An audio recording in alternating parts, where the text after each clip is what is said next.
எல்லாரும் கரங்களை உயர்த்தி ஹalleluya. கர்த்தர் நல்ல ஒரு வேதத்தை எடுத்துக்கொள்ளும். 1 சாமுவேலின் புஸ்தகம் 9வது அதிகாரம். 1 சாமுவேலின் புஸ்தகம் 9வது அதிகாரத்தின் 25வது வசனத்தை வாசிக்க கேட்கலாம். 1 சாமுவேலின் புஸ்தகம் 9:25. அவர்கள் மேடையில் இருந்து பட்டணத்திற்கு இறங்கி வந்த பின்பு அவன் சாமுவேல் மேல் வீட்டிலே சவுலோடே பேசிக் கொண்டிருந்தான். கர்த்தருடைய பரிசுத்த நாமத்திற்கு மகிமை உண்டாவதாக. இந்த நாளில் பேசும்படி பரிசுத்த ஆவியானவர் கடந்த நாட்களிலே சிந்தையிலே கொண்டு வந்த வார்த்தை இது. ஆமென். இந்த சவுலை குறித்து விசேஷமாய் இந்த சாப்டர் நம்ம இந்த மாதம் ஆரம்பத்திலிருந்து கிருபையாய் ஒவ்வொரு நாளும் ஒவ்வொரு விதமாய் தியானிக்க ஆண்டவர் நமக்கு கிருபை செய்து வருகிறார்.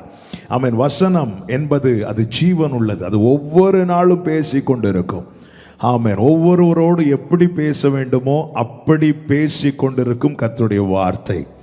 இந்த நாளிலே ஆமென், இந்த வார்த்தை முன்வைத்து தான் சில காரியங்களை நாம் அறிந்து புரிந்து உணர்ந்து கொள்ள வேண்டும் என்பதற்காக பரிசுத்த ஆவியானவர் நம்மோடு கூட அமர்த்தப்படுகிறான்.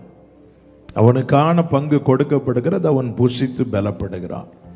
கிருபையாய் தேவன் நம்மை அழைத்து சபையிலே சேர்த்திருக்கிறார். நமக்கான ஒவ்வொரு நாள் வேண்டிய நன்மைகளை கிருபைகளை தொடர பண்ணுகிறார். ஆமென். நாம் போஷிக்கப்பட்டது, உடுத்து வைக்கப்பட்டது, பாதுகாக்கப்பட்டது, காப்பாற்றப்பட்டது, இதையெல்லாம் இப்பொழுதும் அவர் செய்து கொண்டிருக்கிறார். காரணம், அழைத்தவர் உண்மையுள்ளவர். ஹல்லேலூயா. அனுதினமும் அற்புதமாய் நடத்துகிறவர். இந்த அழைக்கப்பட்ட சவுலின் வாழ்க்கையிலே உண்டான இந்த அனுபவம் அழைக்கப்பட்ட ஒவ்வொருவருடைய வாழ்க்கையிலும் உண்டாக வேண்டும். என்ன அனுபவம்? மேல் வீட்டின் அனுபவம். மேல் வீட்டிலே என்ன நடக்கிறது? அவன் சாமுவேலோடு பேசிக்கொண்டிருக்கிறான். இந்த மேல் வீட்டின் அனுபவம் நமக்கு மிக மிக மிக மிக அவசியமானது. இதை நல்ல கவனிக்கும்படி உங்களை அன்பாக கேட்டுக்கொள்கிறேன். இந்த மேல் வீட்டின் அனுபவம் என்பது எதை காண்பிக்கிறது? வேதம் நமக்கு எதை முன்னிறுத்துகிறது?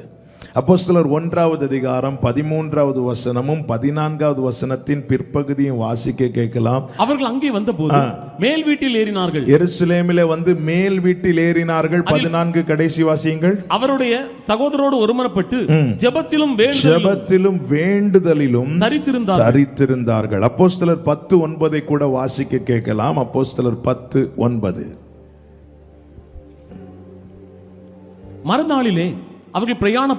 மறுநாளிலே அவர்கள் பிரயாணப்பட்டு அந்த பட்டணத்துக்கு சமீபித்து வருகையில் பேதுரு 6ஆம் மணி நேரத்திலே ஜெபம் பண்ணும்படி மேல் வீட்டில் ஏறினான். இந்த மேல் வீட்டின் அனுபவம் எதை காண்பிக்கிறது தெரியுமா? ஜெப அனுபவத்தை, ஜெப ஜீவியத்தை காண்பிக்கிறது. அழைக்கப்பட்ட ஒவ்வொருவருக்கும் இந்த மேல் வீட்டின் அனுபவம் வேண்டும். அழைக்கப்பட்டவர்களோடுள்ள ஐக்கியம் அது கண்டிப்பா தேவை. அழைக்கப்பட்டவர்களோடு பந்தியில் அமர்வது கண்டிப்பாக தேவை. அவங்க வாழ்க்கையில வேண்டிய பங்கை கர்த்தர் கொடுத்து ஆசீர்வதித்து வருகிறார். அப்படிப்பட்ட ஒவ்வொருவருக்கும் இயேசுவின் நாமத்திலே சொல்லுகிறேன், அந்த மேல் வீட்டின் அனுபவம் நமக்கு மிக மிக முக்கியமானது.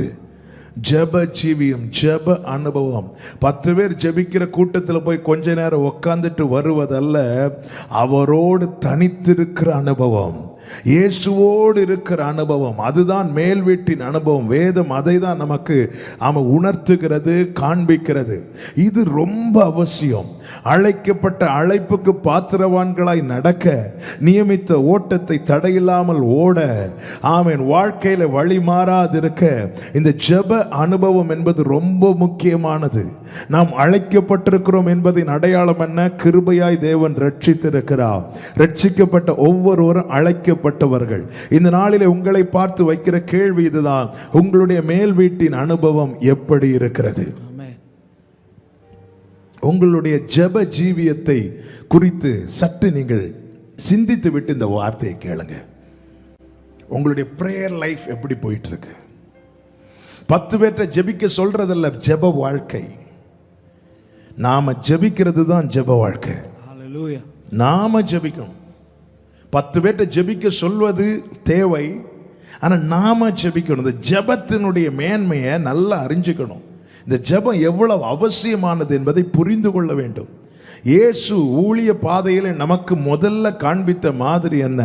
அவர் ஞானஸ்நானம் எடுத்து கரையேறி ஊழியத்தை இப்போ துவங்க போகிறார். அவர் எப்படி துவங்குகிறார்? ஜெபித்து தான் துவங்குகிறார். அவருடைய வாழ்க்கையில் ஜெபம் என்பது அவருடைய வாழ்க்கையோடு கூட பயணிக்கிற ஒன்றாக இருந்தது. ஒரு குறிப்பிட்ட காரியத்துக்காக மாத்திரமல்ல. கடந்த நாளிலே ஆமென் ஃபாஸ்டிங் பிரேயர்ல கூட இந்த வார்த்தை ஆண்டவர் சொல்ல வைத்தார். ஒரு காரியத்துக்காக அல்ல, ஒவ்வொரு காரியத்துக்காக. ஒரு காரியத்துக்காக மட்டும் இல்ல, ஒவ்வொரு காரியத்துக்காக. இந்த ஜெபம் ரொம்ப முக்கியமானது. ஜெப ஜீவியம் யாருடைய வாழ்க்கையில குறைய ஆரம்பிக்கிறதோ அவளுடைய வாழ்க்கை பாழாக ஆரம்பிக்கிறது என்று அர்த்தம். எனவேதான் கடந்த நாளிலே மதுரையில் வைத்து கர்த்தர் இந்த வார்த்தையை அடியானோடு பேச ஆரம்பித்தார். நல்ல கவனி, இந்த வேர்டை நான் ரிப்பீட் பண்றேன்.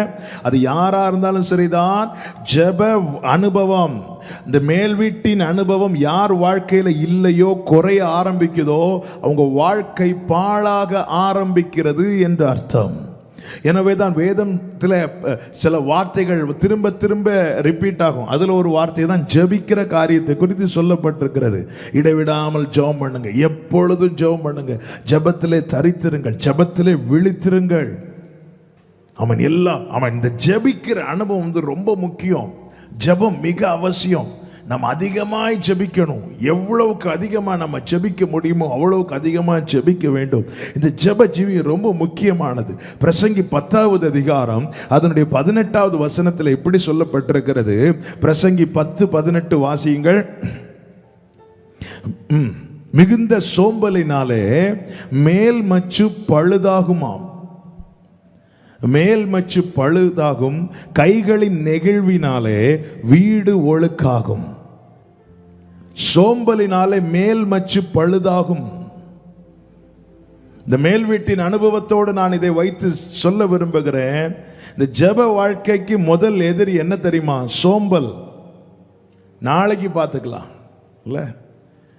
ஒரு மழை வந்து வீட்டில் ஒழுகி இருக்கும், மழை போயிடும், திடீர்னு வெயில் அடிக்கும். நமக்கு மழை வந்தால் ஒழுகும்னு தெரியும்.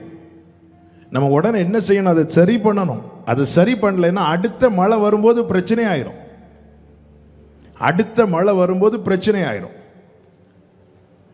சோம்பலா இருக்கிறவன் அடுத்த மழை இனி 2 மாதம் இப்போதானே வந்துட்டு போச்சு, அப்புறம் பார்த்துக்கலாம்.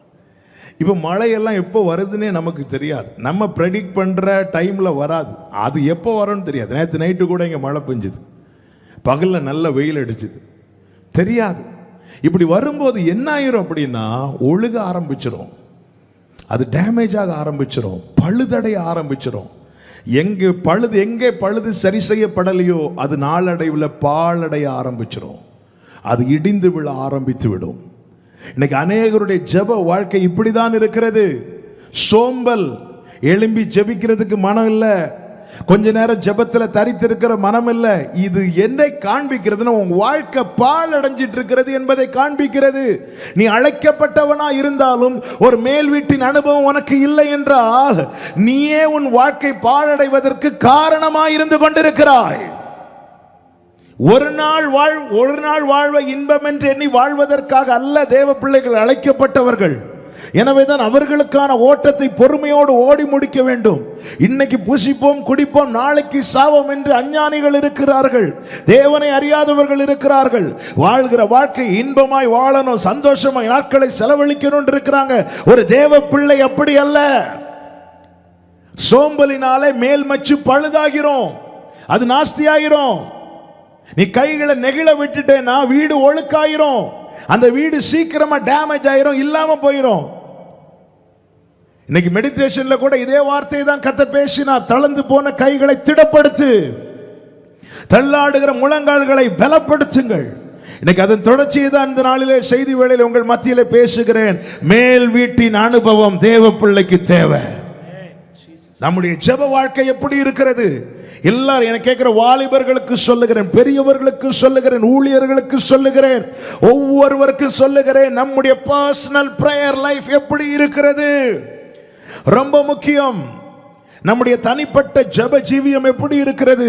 அழைக்கப்பட்ட ஒவ்வொருவருக்கும் ஒரு மேல் வீட்டின் அனுபவம் தேவை.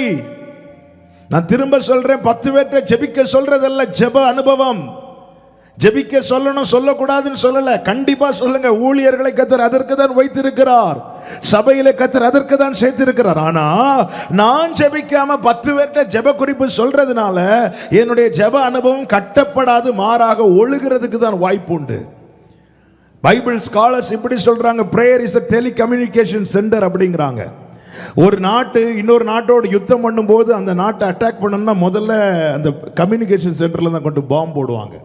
ஏன்னா அந்த தகவல் மற்ற யாருக்குமே பாஸ் பண்ணிடக்கூடாது.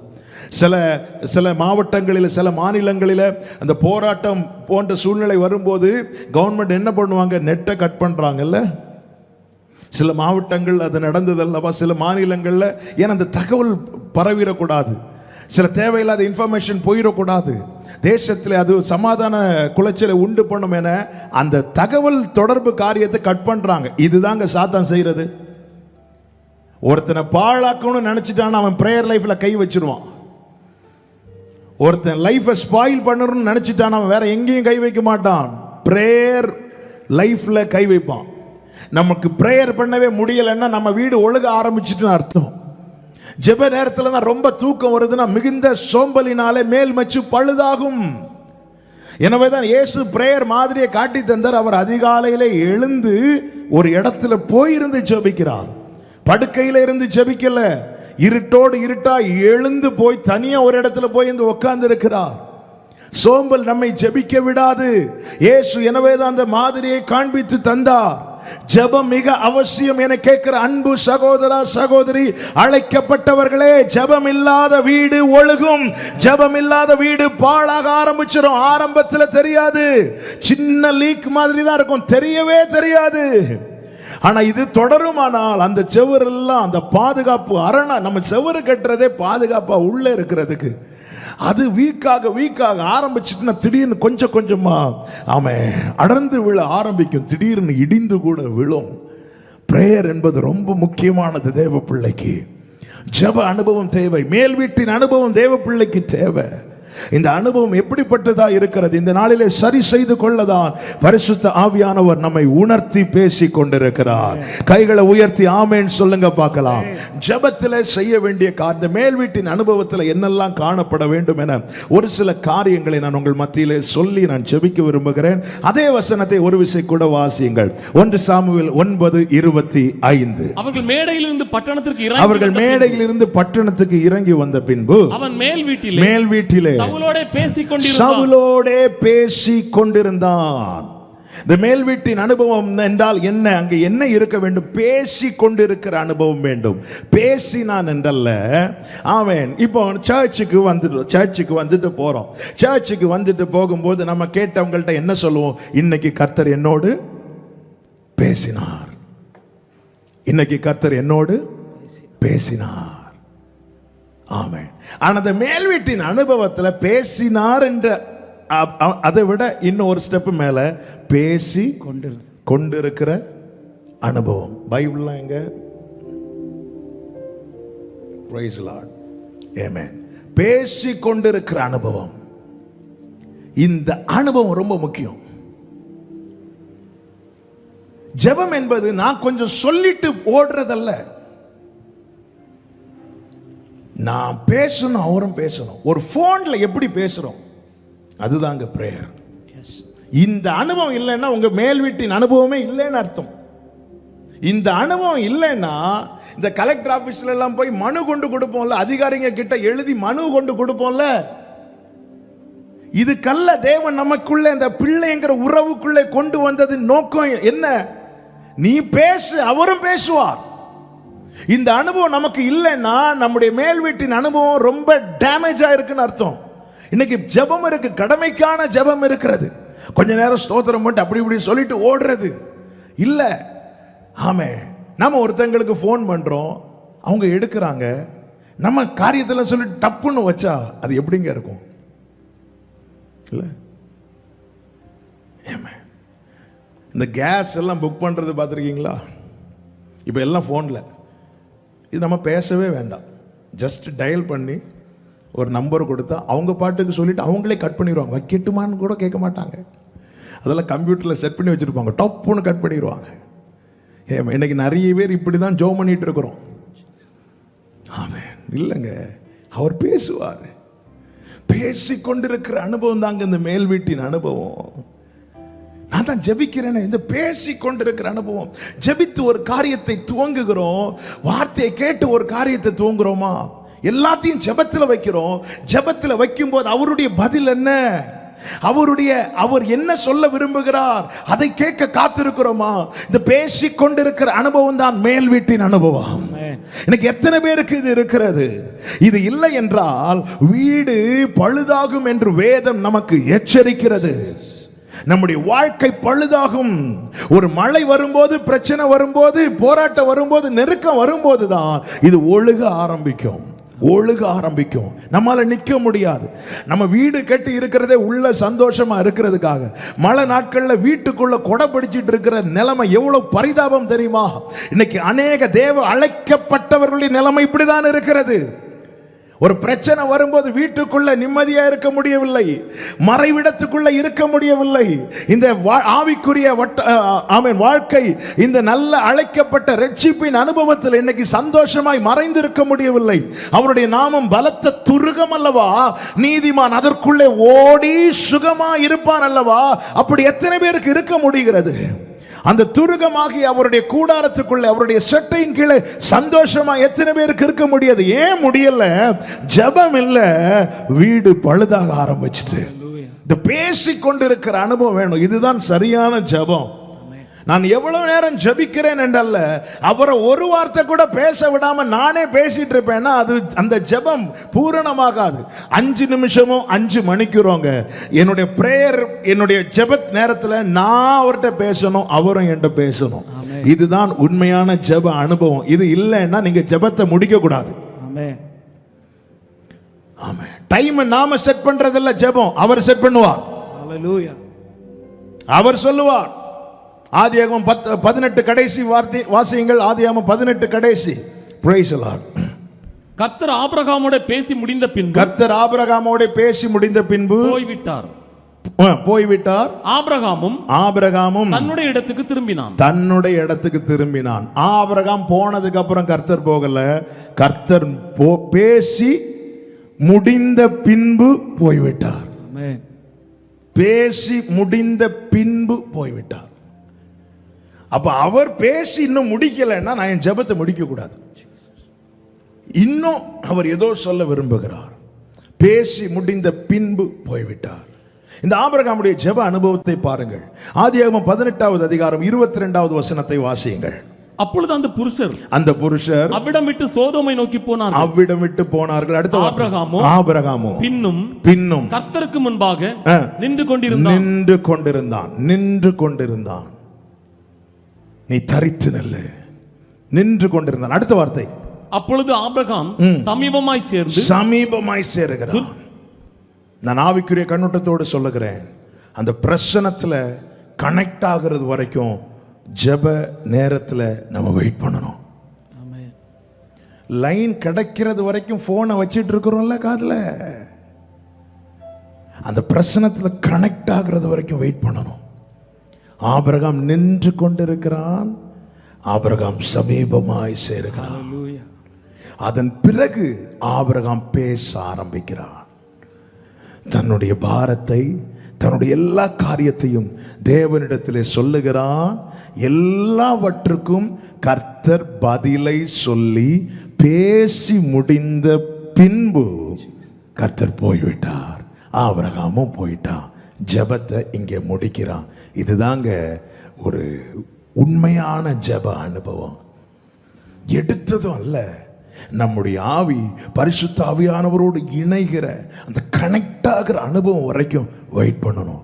அதுக்கு தான் பைபிள் சொல்லுது, நீ ஸ்தோத்திரத்தோடு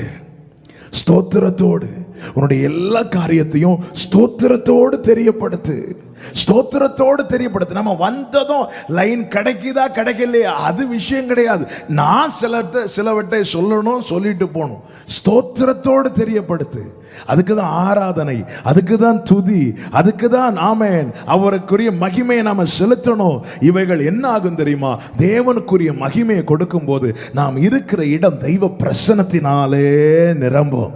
தெய்வ பிரசன்னத்தில் நிரம்புகிற அனுபவம் தான் கிட்ட சேருகிற அனுபவம், கிட்டி சேருகிற அனுபவம். இப்படி கிட்ட வந்த பிறகு நம்முடைய காரியத்தை எல்லாம் அவர்கிட்ட சொல்லணும். கிட்ட வராம லைன் கிடைக்காம ரிங் ஆயிட்டு இருக்கும் போதே பேசுனா அவனை பார்த்து பார்க்கிறவங்க என்ன சொல்லுவாங்க? இல்ல அதுல ஏதாவது அர்த்தம் இருக்கிறதா? நம்முடைய ஜெப அனுபவம் என்பது இப்படிதான் நம்மில் அநேகருக்கு இருக்கிறது. ஆபிரகாம் நின்று கொண்டிருந்தான், வெயிட் பண்றான். நின்று கொண்டிருந்தவன் அடுத்து கிட்டி சேருகிறான். அதன் பிறகு பேசுகிறான். ஆண்டவரே, நீதிமான்களை பாவிகளோடு அழிப்பீங்களா? 50 நீதிமான் இருந்து அழிப்பீங்களா? நீங்க படிச்சீங்கன்னா அவனுடைய எல்லா கொஸ்டினுக்கும் அங்கிருந்து பதில் வருகிறது. அவனுக்கு ஒரு நிறைவு, ஒரு திருப்தி கிடைத்த பிறகு பிரேயர் அங்க முடிக்கிறான். ஒரு பெரிய ஒருத்தங்களுக்கு நம்ம ஃபோன் பண்றோங்க, பேசிட்டு இருக்கும்போது யாரை ஃபோன் வைக்க விரும்புவோம் தெரியுமா? அவங்க தான் கட் பண்ணணும். அவங்க பேசிட்டு இருக்கும்போது நம்ம கட் பண்ணிட்டோம்னா நாம அவங்கள கனவீனப்படுத்துறோம்னு அர்த்தம். இங்க பாருங்கள், அந்த கடைசி வசனத்தை பாருங்கள். கர்த்தர் ஆபிரகாமோட பேசி முடிந்த பின்பு போய்விட்டார். ஆபிரகாமும் தன்னுடைய இடத்துக்கு திரும்பி போனார். ஆமென். இதுக்கு எவ்வளவு நேரங்கிறது முக்கியம் இல்ல, இதுக்கு நம்ம கொடுக்கிற கனம் தான் முக்கியம். ஆமென். கனம் தான் முக்கியம். நம்ம எல்லாம் இன்னைக்கு டைம் தான் ரொம்ப ப்ரெஷியஸா பார்க்கிறோம். 1 hour ஜெபம் பண்ணிட்டேன், 2 hours ஜெபம் பண்ணிட்டேன், 24 hours ஜெபத்துல இருந்தேன், 12 hours ஜெபம் பண்ணிட்டேன். 12 hours-ஓ 12 minutes-ஓ இங்க டைம் இல்ல. இங்க நம்ம கொடுக்கிற அந்த மரியாதை, அந்த கனம். நான் பிதாவானா, எனக்குரிய கனம் எங்கே? நின்றான், நெருங்கினான், பேசினான், பேச கேட்கிறான். இதுதாங்க ஒரு பூரணமான ஜெபம். இதுதான் மேல் வீட்டின் அனுபவம். இந்த அனுபவம் இல்லை என்றால் நம்முடைய மேல் வீடு இன்னும் கட்டி எழுப்பப்படவில்லை அல்லது பழுதாய் இருக்கிறது. இந்த நாட்களில் நீ சோம்பலுக்கு முக்கியத்துவம் கொடுப்பாய், ஆனால் இன்று தெரியாது, நாளைக்கு ஒரு வெள்ளம் வரும்போது ஆமென், அன்று கதறி பிரயோஜனம் இல்லை. ஹல்லேலூயா. பேழைக்குள்ளே நோவா போன பிறகு இல்ல, கர்த்தர் சொன்னபடி எல்லாம் பார்த்து பார்த்து பார்த்து பார்த்து நோவா செய்யலன்னா, அதாவது கர்த்தர் சொன்னபடி எல்லாம் செஞ்சான். 10ல் 8 காரியம் செஞ்சு 2 காரியத்தை விட்டுட்டான், அல்லது 9 செஞ்சு 1 விட்டுட்டான்னு வைங்க. இன்னும் சொல்லணும்னா ஒரே ஒரு பலகையை வைக்க விட்டுட்டான். மழை பெஞ்சுன்னா அந்த ஒரு சின்ன கேப் போதுங்க அந்த மொத்த பேழையை நாஸ்தி ஆக்குறதுக்கு. இதே போலதான் ஜெப ஜீவியம். கொஞ்சம் விட்டு நாளைக்கு ஜெபம் பண்ணிக்கலாம், அடுத்த வாரம் சேர்த்து ஜெபம் பண்ணலாம் அப்படின்னு சொல்லிட்டு நம்ம தூக்கத்துக்கும் மற்ற காரியங்களுக்கும் நாம முக்கியத்துவம் கொடுப்போம். ஆனால் நம்மை அறியாமலே நம்முடைய வீடு பழுதாக ஆரம்பித்து விடும். ஆமென். நான் ஒவ்வொருவருக்கும் சொல்றேன், கடந்த நாளிலே பரிசுத்த ஆவியானவர் இந்த வார்த்தையை அதிகமாய் பேசி இடைப்பட்டபடியினாலே நான் இந்த நாளிலே சொல்றேன், உங்களுடைய ஜெப ஜீவியம் எப்படி இருக்கிறது என்று பாருங்கள். இல்லை என்றால் உங்கள் வாழ்க்கை பாழாக்கி கொண்டிருக்கிறது என்ற அர்த்தம். இந்த நாளில் அதை சரி பண்ணதான் பரிசுத்த ஆவியானவர் இந்த வார்த்தைகளை பேசி கொண்டிருக்கிறார். ஆவியானவர் சபைகளுக்கு சொல்லுகிறதை காதுள்ளவன் கேட்க கடவன்.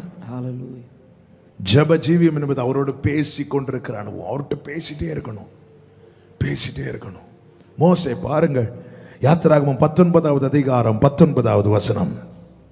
19 எக்கால சத்தம் வர வர மிகவும் பலமாய் தொனித்தது.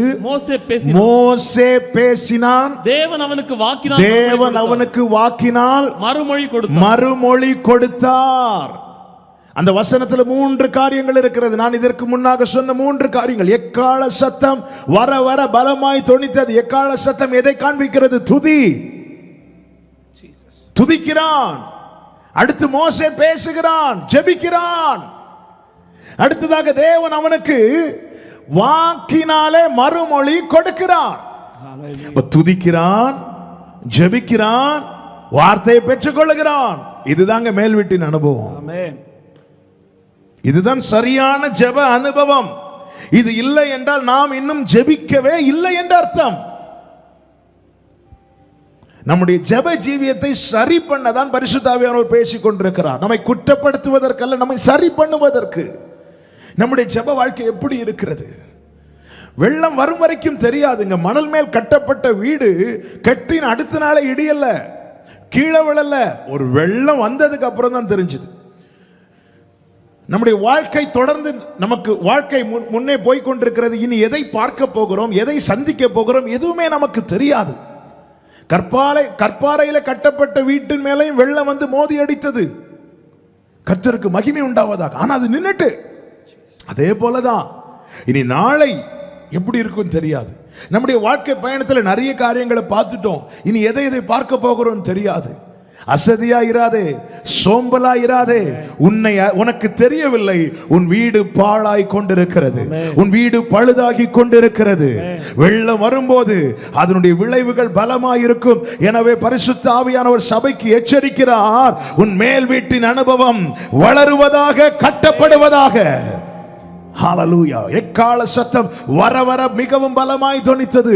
மோசே பேசினான், கர்த்தர் வாக்கினால் அவனுக்கு மறுமொழி கொடுக்கிறார். நம்முடைய ஜெப ஜீவியம் எப்படி இருக்கிறது? இது இல்லாம ஜெபத்தை முடிக்க கூடாது. கர்த்தர் பேசுவார்.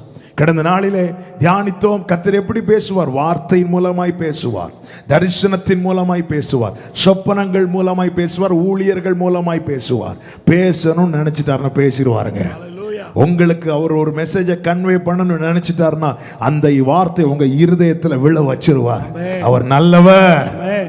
ஆமென். யோனா தீர்க்க தரிசன புஸ்தகத்தில் யோனா தீர்க்க தரிசிட்ட பேசினார், மீன்கிட்ட பேசினார், ஆமென், ஜனங்கள்கிட்ட பேசினார், புழு கிட்ட பேசினார். யார் யார்கிட்ட எப்படி பேசணுமோ அப்படி பேசுவார். அவர் பேசும் தெய்வம், பேசாத ஒன்றுமல்ல, அவர் பேசுகிற தெய்வம், அவர் பேசுகிறவர். ஜெபத்தில் பேசி கொண்டிருக்கிற அனுபவம் வேணும். அவர்கிட்ட பேசணும். இந்த மனு எழுதி கொடுக்கிறது மாதிரி இருக்கக்கூடாது. எனவே தான் அந்த உறவுக்குள்ள தேவன் கொண்டு வந்தார். நீ ஜெபிக்கும் போது நீங்கள் ஜெபம் பண்ணுகிற விதமாவது, பரலோகத்தில் இருக்கிற எங்கள் பிதாவே. ஒரு அப்பா கிட்ட எப்படி பேசணுமோ அப்படி பேசலைன்னா நாம இன்னும் அவரை அப்பாவை பார்க்கலன்னு அர்த்தம். அந்த பேசுகிற அனுபவம் தேவை. என்னுடைய தாயார், என்னுடைய சகோதரர்கள் 2 பேர், சகோதரி வெளியில இருக்கிறாங்க. டெய்லி பேசுவாங்க, டெய்லி பேசுவாங்க. ஒரு நாள் பேசலைனாலே, இல்லைன்னா கொஞ்சம் டிலே ஆனாலே, என்ன இன்னைக்கு ஃபோனை காணல பதற ஆரம்பிச்சிருவாங்க. அவங்க 1000 வேலையில் இருக்கலாம், ஆனால் இங்கேருந்து இவங்க பதற ஆரம்பிச்சிருவாங்க. அப்படிதாங்க நம்ம நிறைய பிஸின்னு சொல்லிட்டு இருக்கோமே, ரத்தத்தால் மீட்கிறவர் இதே போல தான் பதறுவார். எபேசு சபையை பார்த்து, உனக்கு அந்த ஆதி அன்பு இல்லையேப்பா, நீ அன்னைக்கெல்லாம் என்கிட்ட வந்து பேசின. நல்ல கவனிங்க, தினமும் அவரோடு பேசிக்கொண்டிருக்கிறவர்கள் மாத்திரமே அவரோடு நல்ல தொடர்பில் அல்லது நல்ல உறவில் இருக்கிறார்கள். 2 நாளைக்கு ஒரு முறை பேசுகிறவர்கள் உண்டு, வாரத்துக்கு ஒரு முறை பேசுகிறவர்கள் உண்டு, மாசத்துக்கு ஒரு முறை பேசுகிறவர்கள் உண்டு, பிறந்த நாள், திருமண நாள், இப்படிப்பட்ட விசேஷங்கள் வரும்போது பேசுகிறவர் உண்டு. ஃபோன் பண்ணி ஹலோ விஷ் சொல்றவங்க உண்டு, இல்லை பர்த்டேஸ் வரும்போது மட்டும் விஷ் சொல்றவங்க, இப்படி பேசுறவங்க உண்டு அவர்கிட்ட. அல்லது பிரச்சனை வரும்போது மட்டும் பேசுகிறவர்கள் உண்டு. ஒரு சின்ன கேப் போதும். 1 hour ஜெபிக்க தவறினான் பேதுரு, 3 முறை மறுதலிக்க வேண்டிய சூழ்நிலை வந்துட்டு. 1 hour கேப். பேதுருக்கு அடுத்தது நிற்க முடியல. நமக்கும் தேவனுக்கும், நான் ஆண்டவரோடு நல்ல தொடர்பில் இருக்கிறேன் என்பதின் அடையாளம் என்ன? தினமும் நான் அவரோடு பேசி கொண்டிருக்கிறேன். ஜெபத்துக்கு வரம் கிடையாது, ஜெபத்துக்கு வரம் தேவை கிடையாது, அது உறவுல தான் இருக்கு. அவங்கெல்லாம் ஜெபிக்கிறாங்க, இவங்கெல்லாம் ஜெபிக்கிறாங்க அப்படின்னா அவங்க ஜெபித்து அந்த உறவில பலப்படுத்தினவர்கள். உறவில் இருக்கிறவனுக்கு மட்டும்தான் பேச முடியும், பேசிக்கொண்டே இருக்க முடியும்.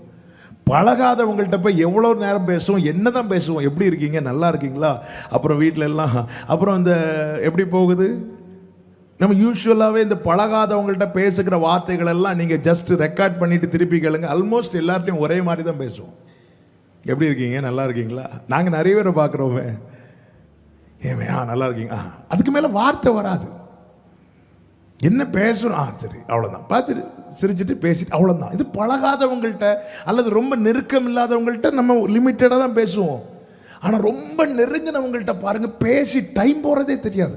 சரி, டைம் நிறைய ஆயிட்டு.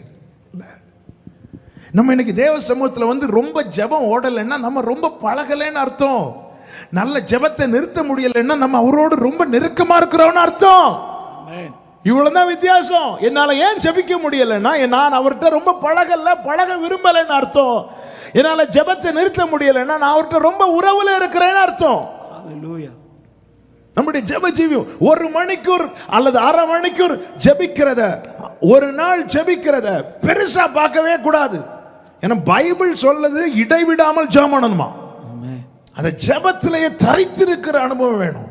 அதான் பேசி கொண்டிருக்கிற அனுபவம், அவரோடு இருக்கணும். அந்த கணக்கில் ஒவ்வொரு காரியம் பாருங்க. சிலர்லாம் பாருங்க, சில பிள்ளைங்க பாருங்க, ஒரு சின்ன விஷயத்துக்கு கூட வீட்டில் தான் ஃபோன் பண்ணி கேட்பாங்க, அம்மா இப்படி இருக்குமா, அப்பா இப்படி இருக்குப்பா, என்ன பண்ணலாம். இப்படி அவரோடு அந்த கான்டாக்ட்ல இருக்கணும்னு அவர் விரும்புகிறார். எனவே தான் சபைக்கு இந்த நாளிலே கர்த்தர் பேசி கொண்டிருக்கிறார். ஆண்டவராக இயேசு கிறிஸ்து ஜெபிக்கும்படி ஒரு மலை மேலே ஏறுகிறார். அங்கே அவர் ஜெபம் பண்ணுகையில் நடக்கிற சம்பவம் என்ன? லூக்கா 9வது அதிகாரத்தின் 31வது வசனத்தை வாசியுங்கள். லூக்கா 9:31. அவர் எருசலேமில் நிறைவேற்ற போகிற அவருடைய மரணத்தை குறித்து பேசி கொண்டிருந்தார்கள். இதுதாங்க ஜெப ஜீவியம், பேசி கொண்டிருக்கிறார்கள். 25 வாசியுங்கள். 27வது வசனத்தை வாசிங்க. 28வது வசனம். இந்த வார்த்தைகளை அவர் சொல்லி ஏறக்குறைய 8 நாளான பின்பு அவர் பேதுருவையும் யோவானையும் யாக்கோபையும் கூட்டிக் கொண்டு ஜெபம் பண்ணுகிறதற்கு ஒரு மலையின் மேல் ஏறினார். ஜெபிக்க ஏறினார். 29வது வசனம். அவர் ஜெபம் பண்ணினார். இனி 31 கடைசி வாசிங்க. அவர்கள் பேசி கொண்டிருந்தார்கள். இதுதான் ஜெப அனுபவம், ஜெப ஜீவியம். இது இல்லைனாலே நம்ம எங்கேயோ பழுதாக ஆரம்பிச்சிட்டோம், எங்கேயோ லீக்காக ஆரம்பிச்சிட்டு வாழ்க்கை. திடீர்னு வெள்ளம் வருது தெரியுமா?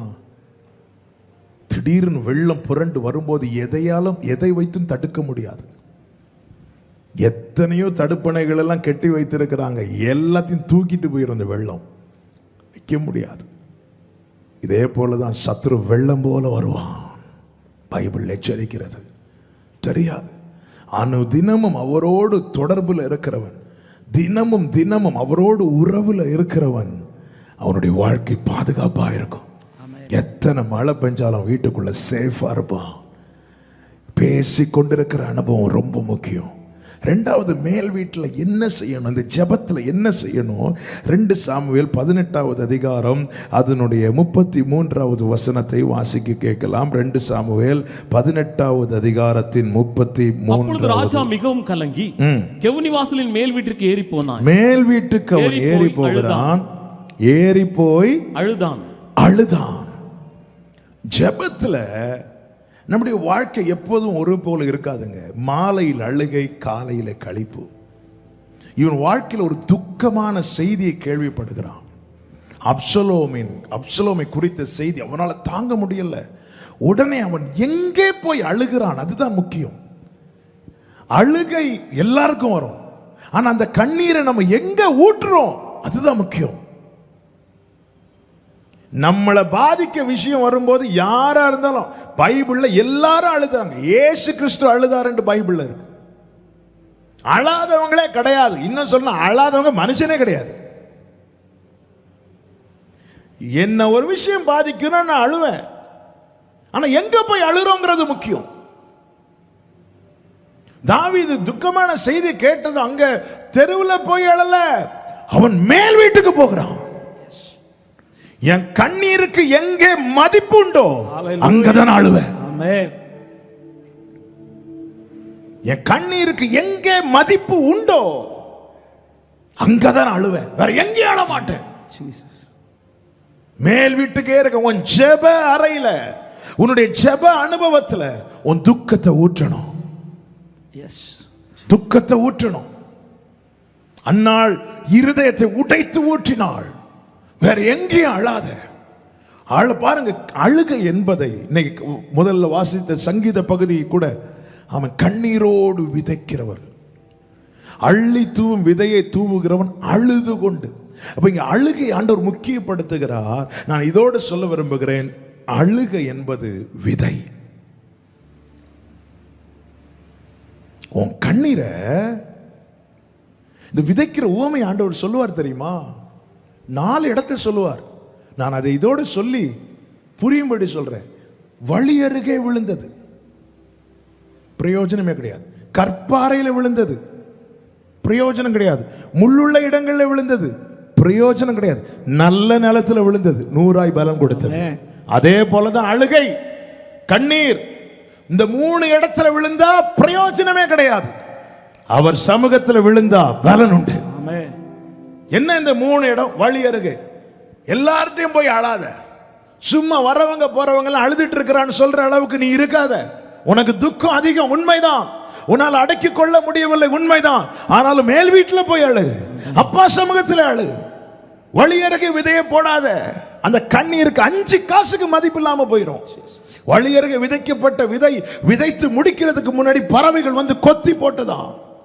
அந்த கண்ணீர் பரியாசமாய் மாறும். கண்ணீர் பரியாசமாய் மாறும். வழி அருகே வெளியில இருந்து அழுதுனா கண்ணீர் பரியாசமாய் மாறும். கற்பாறையில விதைக்காத. கற்பாறையில விழுந்த பிரச்சனை என்ன தெரியுமா? அது முளைக்கும், கொஞ்சம் வளரும், ஆனா அதோட போயிடும். நான் இதோட சொல்ல விரும்புகிறேன், கொஞ்ச நேரம் உங்க துக்கத்தில் பங்கெடுக்கிறவங்க உண்டு, அவங்க கிட்டையும் அழாத. 7 நாள் யோபுவுக்காக அழுதவங்க 8வது நாள் யோபுவை குற்றம் சொல்ல ஆரம்பிச்சிட்டாங்க. யோபுவின் நிலைமை அறிந்து அவனுக்கு ஆறுதல் சொல்ல வந்தாங்க. 7 நாள் அவனோடு துக்கத்தில் இருந்தார்கள். ஒரு வார்த்தை கூட பேச முடியல. 7 நாள் அழுதவங்க 8வது நாள் கம்ப்ளைண்ட் பண்ண ஆரம்பிச்சிட்டாங்க. எப்போ தெரியுமா ஒரு மனுஷன் நம்மளை குற்றம் சாட்டுவான்? அவனிடத்துல நமக்கான சொல்யூஷன் இல்லைன்னு சொல்லும்போது நம்மளை குற்றம் சாட்டுவான். நீ இப்படி பண்ணியிருப்ப, அதனால தான் இப்படி. ஒருத்தங்க நமக்கு ஹெல்ப் பண்ண முடியாத நிலைமை வரும்போது நம்மளை குற்றம் சாட்டுவாங்க. அல்லது நமக்கு இனி ஹெல்ப் பண்ண கூடாதுங்கிற நிலைமை வரும்போது நம்ம கிட்ட ஏதாவது ஒரு குறையை பிடிச்சி எடுத்து கம்ப்ளைண்ட் பண்ணி நம்மளை விட்டு விலகிடுவாங்க. கொஞ்ச நாள் 7 நாள் துக்கத்தில் இருந்தார்கள். 8வது நாள் யோபுவை துக்கப்படுத்தினார்கள். கற்பாறையில விதைக்கிறது ஆரம்பத்தில் வளர்றது போலதான் இருக்கும். பரவாயில்ல, இவங்களாவது வந்து இருந்தாங்களே. ஆமா, எப்பவும் இருக்க முடியாது. அவங்க கொஞ்ச நேரம் துக்கத்தில் பங்கெடுப்பாங்க, அடுத்து போயிடுவாங்க. திருப்பி அவங்க முன்னாடி போய் அழுது பார்த்தா, என்னென்ன சும்மா இப்படி அழுதுட்டு இருக்கீங்க, கம்ப்ளைண்ட் பண்ண ஆரம்பிச்சிருவாங்க. ஹல்லேலூயா. வழி அருகே உன் விதையை போடாதே.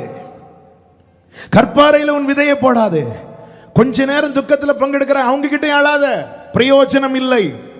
முள்ளுள்ள இடத்துல விதைய போடாத. முள்ளுள்ள இடம் எதை காண்பிக்கிறது? கவலைகள், உலக கவலைகள். அதாவது நான் இதோடு சொல்ல விரும்புகிறேன், அவங்க வேற எதையோ நினைச்சு கலங்கிட்டு இருக்கிறாங்க. அவங்க கிட்ட போய் உன் கவலையை சொல்லி அழாத. அந்த முட்கள் நெருக்கி போட்டுருமா. நாம தலைவலின்னு அழ போறோம், அவங்க நெஞ்சு வலியில இருக்கிறாங்க. அவங்களே 1000 கவலைகள்ல இருக்கிறாங்க. அவங்க கிட்ட போய் ஆமே நம்முடைய கவலையை சொல்லி அழும்போது நம்முடைய பிரச்சனை இன்னொருத்தங்களுக்கு பெருசா இருக்கணும்னு இல்லை. அவங்களே 1000 கவலைகள்ல இருக்கிறாங்க. அவங்க முன்னாடி போய் அழாத. இந்த கண்ணீர் விதைங்க. அப்ப எங்க தாங்க அழணும்? நல்ல நிலம், நல்ல நிலம். அதுதான் அப்பா சமூகம், அதுதான் மேல் வீடு.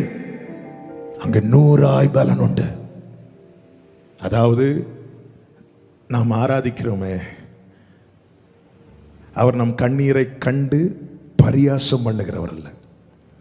கொஞ்ச நேரம் துக்கத்தில் பங்கெடுத்து நம்மை குற்றம் சாட்டுகிறவர் அல்ல. ஆமென். அவருக்கே அவ்வளோ கவலை இருந்த பின்பும் பேதுருவுக்காக வேண்டிக் கொண்டவர், கடைசி வரை கூட இருக்கிறவர், கண்ணீரை துருத்தியில் வைத்திருக்கிறவர். கண்ணீர் ரொம்ப வேல்யூங்க, அதை வேஸ்ட் பண்ணிடாதீங்க. அழணும்னு தோணுச்சுன்னா அவர் சமூகத்தில் மட்டுமே அழுங்கள். வேற எங்கேயும் போய் யாருக்கு முன்னாடியும் போய் எந்த காரியத்துக்காகவும் அழாதிருங்கள். அந்த கண்ணீருக்கு பலனை பார்க்க முடியாது. அழுகை சும்மா வராது. சிரிங்கன்னா சிரிச்சிடலாம், அழுங்கன்னா அழ முடியாது. அழணும்னா இருதயம் நொறுங்கணும், உள்ளம் உடையணும். அங்கிருந்து தான் கண்ணீர் பீறிட்டு வரும். அந்த வலி தான் நம்முடைய கண்களை தட்டும். கண்கள் திறந்து அந்த கண்ணீராய் அந்த வலி தான் வெளியே வரும். அப்போ ஒரு பாதையிலே தேவன் நடத்தும் போது, இந்த அழுகையின் பள்ளத்தாக்கிலே நடத்தும் போது, அந்த கண்ணீரை நான் வழியருகே போற்றக்கூடாது, கற்பாறையில போற்றக்கூடாது, முள்ளுள்ள இடத்துல போற்றக்கூடாது. நான் நல்ல நிலத்துல தான் ஊற்ற வேண்டும். அவர் துருத்தியில தான் ஊற்ற வேண்டும். வேற எங்கேயும் அழாதீங்க. அழணும்னா தாவீதை போல மேல் வீட்டுல ஜெப அறையில போய் விழுந்து அழுங்கள். எசேக்கியா எசேக்கியா ஆமென், சனகரிப் ஆமென், ரப்சாகே எல்லாம் வந்து நிந்திக்கிறான், அவமானப்படுத்துகிறான். இந்த செய்தியை கேள்விப்பட்டதும் எசேக்கியா தேவாலயத்தில் போயிருந்து அழுறான். ஏசாயா வந்து சொல்றார் எசேக்கியாவின் மரண படுக்கையை குறித்து, எப்படி நீ சீக்கிரம் மரிக்க போகிறேன்னு சொன்னதும் ஏசாயா காலை பிடிச்சு அழல. ஏசாயாட்ட பிரைஸ் எல்லாம் நீங்க போயிட்டு வாங்கன்னு சொல்லிட்டு ஏசாயாவை அனுப்பி விட்டுட்டு சுவர்புறமாய் திரும்பி, நான் அழுறது ஊழியருக்கு கூட தெரியக்கூடாது, சுவர்புறமாய் திரும்பி, கர்த்தாவே ஆமென். ஏசாயாவை கதவை அடைச்சிட்டு ஏசாயாவை விடாம பிடிச்சு அழல, சுவர்புறமா திரும்பி. அழுகை என்பது சில அழுகையின் பள்ளத்தாக்களை தேவன் நடத்தும் போது அந்த கண்ணீரை கண்ட இடத்திலே ஊற்றாதே. உன் கண்ணீருக்கு யார் மதிப்பளிக்கிறாரோ அவரிடத்தில் மாத்திரம் அழு. யோசேப்பை பாருங்க, ஆதியாகமம் 43வது அதிகாரம் அதனுடைய 30வது வசனத்தை வாசியுங்கள். Thank you Holy Spirit. யோசேப்பின் உள்ளம் தன் சகோதரனுக்காக பொங்கினபடியால், தன் சகோதரனுக்காக பொங்கினபடியால் அவன் அழுகிறதற்கு இடம் தேடி துரிதமாய் அறைக்குள்ளே போய் அங்கே அழுதான். ஏன் எல்லாருக்கும் முன்னாடி வச்சு அழுத யாராவது தடுக்க போறாங்களா? இல்ல, இந்த கண்ணீருக்கு பலன் உண்டு. யோசேப்பு காத்திருந்தான் என்று நாம் பார்க்கிறோம், வாக்குத்தத்தம் நிறைவேற. ஆனா என்ன கேட்டா சொல்லுவேன், அவன் காத்திருந்த நாட்களில் அவன் கண்களில் கண்ணீர் குளமா இருந்தது. அவன் அழுததை யாரும் பார்க்கல. ஆனால் அந்த கண்ணீரின் பலன் தான் அவனுடைய விலங்குகள் அறுக்கப்பட்டது, அவனுக்கான தரிசனம் நிறைவேற்றப்பட்டது, தேசத்தில் உயர்வு உண்டானது, அவன் பிரிந்து போன குடும்பம் சேர்க்கப்பட்டது, அவனுடைய தகப்பனை மீண்டும் பார்க்க வைத்தது. கண்ணீரோடு விதைக்கிறவன் கம்பீரத்தோடு அறுப்பான். அவனை தான் தேவன் மகிழ பண்ணுவார். தேவ சமூகத்திலே கண்ணீரில் வைக்கிற விண்ணப்பம் எவ்வளவு முக்கியமானது தெரியுமா? எவ்வளவு அது அவ்வளவு பவர்ஃபுல்லானதுங்க. ஆமா, உன்னுடைய மேல் வீட்டிலே பேசிக்கொண்டு இருக்கிற அனுபவம் வேணும், அழுகிற அனுபவம் வேணும். துக்கத்தை வேதனைய அப்பா சமூகத்துல தான் கொட்டணும். இன்னைக்கு நம்ம எல்லார்ட்டையும் ஃபோன் பண்ணி அழுதுட்டு இருக்கிறோம்னா, இந்த அனுபவம் சும்மா, அதான் நான் திருப்பி சொல்றேன், இந்த அனுபவத்தில் தேவன் நடத்துறாருன்னா இந்த கண்ணீரை நல்ல கரெக்டான இடத்துல டெபாசிட் பண்ணுங்க. கண்ணீரெல்லாம் வேஸ்ட் பண்ணாதீங்க. கண்ணீர் மருந்து தெரியுமா? அது சரியான இடத்துல துருத்தில கண்ணீர் எல்லாம் உம்முடைய துருத்தியில் அல்லவோ இருக்கிறது. தாவீது மேல் வீட்டில் போய் அழுறாரு. யோசேப்பு அடக்கி கொள்ள முடியல, அழுக பீறிட்டு வருது. நேர அறைக்குள்ள போய் கதவு அடைத்து அழுகிறான். பேதுரு பாருங்கள், அவன் செய்த தவறு உணர்த்தப்பட்டதும், மத்தேயு 26:75 வாசியுங்கள். மத்தேயு 26:75 3 முறை மறுதலிக்கிறான். கர்த்தருடைய வார்த்தை அவனை உணர்த்தினதும், அப்பொழுது பேதுரு சேவல் கூவுறதற்கு முன்னே நீ என்னை 3 தடவை மறுதலிப்பாய் என்று இயேசு தன்னிடத்தில் சொன்ன வசனத்தை நினைத்துக் கொண்டு வெளியே போய் மனம் கசந்து அழுதான். அங்க ஒரு கூட்டம் இருக்கு, வெளியே வந்துட்டான். அந்த கண்ணீர் அவனை அழைப்பை விட்டு மாற விடல, அழைப்பை விட்டு விலக விடல. யூதாஸ் தன் வேதனையை ஜெபாலயத்தில் இருக்கிறவங்கள்ட்ட போய் சொல்லுகிறான். அவங்க மைண்டே பண்ணல. கண்ணீரை யார் சமூகத்தில் ஊற்றுகிறோம்? எங்கே ஊற்றுகிறோம்? மேல் வீட்டிலே போய் அழுகிற அனுபவம் தேவை. 1000 வேதனைகளை சுமக்கிறவர்களா இருக்கலாம். ஹல்லேலூயா. துக்கம் தாங்க முடியாம வரும்போது அப்பா சமூகத்தில் மரியாள் பாருங்கள், இயேசுவின் பாதத்தில் வந்து அந்த இடத்துல எத்தனை யூதர்கள் நின்றார்கள். லாசரு மரித்த செய்தி ஆறுதல் சொல்ல வந்தார்கள். ஒவ்வொருத்தர் காலில் விழுந்து மரியாள் அழுதாளா? இல்ல, இயேசுவை கண்டதும் அவர் பாதத்தில் விழுந்து அழுததும் இயேசு கண்ணில் கண்ணீர் வந்துட்டு. ஆமே, நாம அழுதா எத்தனை பேருங்க நம்ம கூட சேர்ந்து அழுவாங்க? ஆனால் இன்று உங்களுக்கு ஒருவரை சொல்லுகிறேன், உன் கண்ணில் கண்ணீர் வந்துச்சுன்னா அவர் கண்ணில் கண்ணீர் வரும். 3 நாட்கள் 3 நாள் அழுதுட்டு இருக்கிறா. இயேசு கண்ணீர் விட்டார்னு சொல்லல, 4வது நாள் இயேசு கண்ணீர் விட்டார் என்று சொல்லப்பட்டிருக்கிறது. ஏன்னா 4வது நாள் அவள் அவரிடத்தில் அழுதாள். அவள் அவரிடத்திலே அழுதாள். அதனால அவரும் அழுதார். என்ற முகம் வாடியால் தெய்வத்தின் முகம் வாடும், என் மிழிகள் ஈரனணிஞ்ச தெய்வத்தின் மிழி நீரையும், என்ற முகம் வாடியால் தெய்வத்தின் முகம் வாடும், என் மிழிகள் ஈரனணிஞ்ச தெய்வத்தின் மிழி நீரை. உன்னுடைய அந்தரங்கத்துல நீ அழணும். யோசேப்பு அழுதான் பாருங்கள். அழுதுட்டு அடுத்த வசனத்தை வாசிங்க. ஆதியாகமம் 43, 30, 31 சேர்த்து வாசியுங்கள். யோசேப்பின் உள்ளம் தன் முகத்தை கழுவி வெளியே 31 வாசிங்க, 30ல இருந்து வாசிங்க. அவன் அழுகிறதற்கு இடம் தேடி துரிதமாய் அறைக்குள்ளே போய் அங்கே அழுதான். 31 வாசிங்கள். பின்பு அவன் தன் முகத்தை கழுவி வெளியே வந்து தன்னை அடக்கி கொண்டு, தன்னை அடக்கி கொண்டு, அதன் அர்த்தம் நான் வெளியேற மாட்டேன், வெளியேற மாட்டேன். எனக்கு அழுக வரும், நான் என் அப்பாட்ட அழுவேன். என் கண்ணீருக்கு யார் இத்தனை வருஷம் நான் சிறையில் இருந்து அழுதேன், பொய்யான குற்றச்சாட்டு சொன்னப்போ அழுதேன். அந்த கண்ணீரின் பலனை நான் பார்க்கிறேன். நான் போர்த்திபார்ட்ட போய் அழல, போர்த்திபாரின் மனைவிட்ட போய் அழல, யாருக்கிட்ட நான் அழமாட்டேன். ஏன்னா என் கண்ணீருக்கு நான் என் சகோதரர்களிடத்துல ஒரு நாள் அழுதேன். என்னுடைய 17வது வயதுல என் சகோதரர்கள் அத்தனை பேர்ட்ட அழுது, அண்ணா என்னை விட்டுறாத, அண்ணா என்னை குழியில போட்டுறாத. ஒருத்தர் கூட என் கண்ணீருக்கு மதிப்பளிக்கல. ஆனா நான் அவர் சமூகத்தில் அழுத ஒவ்வொரு சொட்டு கண்ணீரின் பலனை நான் பார்க்கிறேன். அதனால இனி நான் ஒரு தீர்மானம் எடுத்துட்டேன், இனி என் அழுகை நான் வெளியே போட மாட்டேன், அப்பா சமூகத்துல தான் நான் அழுவேன். 17வது வயசுல யோசேப்பு எத்தனை பேர் காலை பிடிச்சு அழுதான், ஒருத்தனாவது கேட்டானா? எத்தனை பேர்கிட்ட எத்தனை காரியத்துக்காக அழுது இருப்போம், கண்டுகிட்டாங்களா? கொஞ்சமாவது தங்கள் இரக்கத்தை காட்டினாங்களா? இல்லையே. எப்படி இருக்குங்க, தூக்கி கிணத்துல போட்டது. அடிமையா 20 வெள்ளிக்காசு, அவனுக்கான மதிப்பு 20 வெள்ளிக்காசு.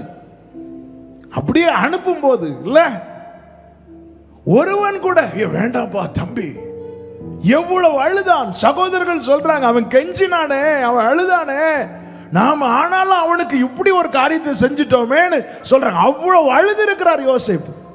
யோசேப்பு பார்த்துட்டாரு, இனி மனுஷன் அழுது பிரயோஜனம் இல்ல. எனவே தான் இப்பொழுதும் சகோதரர்கள் நிற்கிறாங்க, ஆனா அவன் அழல. அவனுக்கு அழணும்னு தோணுது, அவன் அறைக்குள்ளே போய் அழுறான்.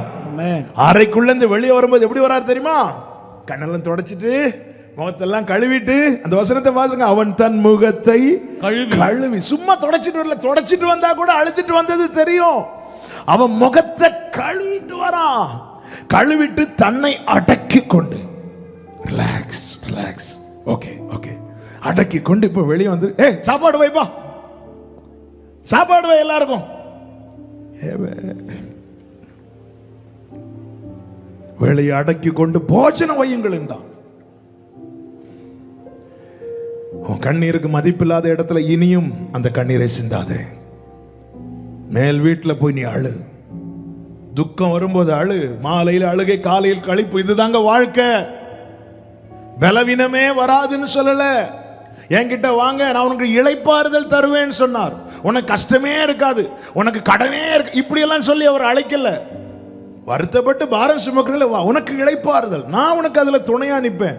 அது உன் நுகத்தை நான் எடுத்துக்கிறேன், உன் பாரத்தை நான் சுமப்பேன், நான் உன் துக்கத்துல பங்கெடுப்பேன், உன் கூட இருப்பேன், விட்டு விலக மாட்டேன், உன்னை குற்றப்படுத்தி ஒதுக்க மாட்டேன். வாழ்க்கை என்பது இதுதான், ஒரு இரவு ஒரு பகல், இதுதாங்க ஒரு வாழ்க்கையின் பூரணம். நம்முடைய அழுகை எங்க வைக்கிறோம்? ஹல்லேலூயா. இது ரொம்ப முக்கியமானது. பாருங்கள், தேவனுக்கு கோபத்தை உண்டாக்குகிற அழுகை இருக்கிறது. என்னாகமம் 11:10 வாசியுங்கள். என்னாகமம் 11:10. அந்தந்த வம்சங்களை சேர்ந்த ஜனங்கள் தங்கள் தங்கள் கூடார வாசலில் நின்று அழுகிறதை மோசே கேட்டான். கர்த்தருக்கு மிகவும் கோபம் உண்டது. கூடாரத்துக்கு உள்ளே இருந்து அழு, வெளியே போய் அழாத, கோபத்தை உண்டாக்கிடும். தேவனுக்கு அது கோபத்தை கொண்டு வரும். ஆமென். நான் மனுஷனுக்கு முன்னாடி அழைக்கப்பட்டவன், தெரிந்தெடுக்கப்பட்டவன், இரத்தத்தால் மீட்கப்பட்டவன் அழுவானால், ஒரு அற்பமான காரியத்துக்காக, உலக காரியத்துக்காக மனுஷனுக்கு முன்னாடி அழுவானால் அது தேவனுக்கு கோபத்தை உண்டாக்கும். தேவ சமூகத்தில் அழுவானால் அது தேவனுடைய இரக்கத்தை கொண்டு வரும். ஆமென். கூடார வாசல்ல வெளியே நின்று அழுறாங்க, ஐயோ இப்படி ஆயிட்டு, என் வாழ்க்கை இப்படி ஆயிட்டு, அப்படி ஆயிட்டு. பைபிள் சொல்லுது, அந்த அழுகையை பார்த்து தேவனுக்கு கோபம் வந்துச்சான். ஆனா தாவீது அழுதான், கண்ணீரெல்லாம் துருத்தியில. அன்னாள் அழுதாள், கர்த்தர் நினைத்தார். அந்த ரங்கத்தில் அழுகிறவன் தேவ இரக்கத்துக்கு உள்ளே வந்துட்டான். வெளியே போய் அழுகிறவன் தேவ கோபத்துக்குள்ளே இருக்கிறான். உன் கண்ணீரை வீணாக்காதே. மேல் வீட்டில் நீ அழணும். உன்னை துக்கம் வந்துட்டுனால ஜெபத்தில் தான் அழணும், வேற சொல்யூஷனே கிடையாது. அழுக வரும்போது வார்த்தை வராது, ஆனால் அழுகையை விண்ணப்பமா ஏற்றுக்கொள்ளுகிறவர் நாம் ஆராதிக்கிற தேவன். நான் அழும்போது எனக்காக பெருமூச்சு விட்டு அழுகிறவர் பரிசுத்த ஆவியானவர். இன்னைக்கு ஒரு தீர்மானம் எடுங்க. யோசேப்பு போல நான் வெளியே போன நல்ல முகத்தை கழிட்டு தான் போவேன். ஏசு கிறிஸ்து அதானங்க சொன்னார், நீ உபவாசித்துட்டு போகும்போது நல்ல எண்ணெயெல்லாம் வச்சு குளிச்சுட்டு போ. நீ அந்த ரகத்தில் இருந்துட்டு போறதே தெரியக்கூடாது வெளியே. ஏன்னா நீ உன்னோட துக்கம் வெளியே தெரியக்கூடாது, உன் வேதனை வெளியே தெரியக்கூடாது. ஆமான் செய்த செயல் நிமித்தம் மோர்தெக்காய் அழுதான். ஆனா திருப்பி ஆமானுக்கு முன்னாடி இப்படிதான் நின்னான். எனக்கு வேதனை, உனக்கு வேதனையே கிடையாதா? கொஞ்சம் கூட உனக்கு வலிக்காதா? என் வலியெல்லாம் அவருக்கு தெரியும், என் வலி உனக்கு தெரிஞ்சு என்ன ஆக போகுது? இல்ல, சகோதரர்கிட்ட 17வது வயசுல ஆமேன் அந்த அத்தனை காலில் விழுந்து அழுதுருப்பானே யோசேப்பு.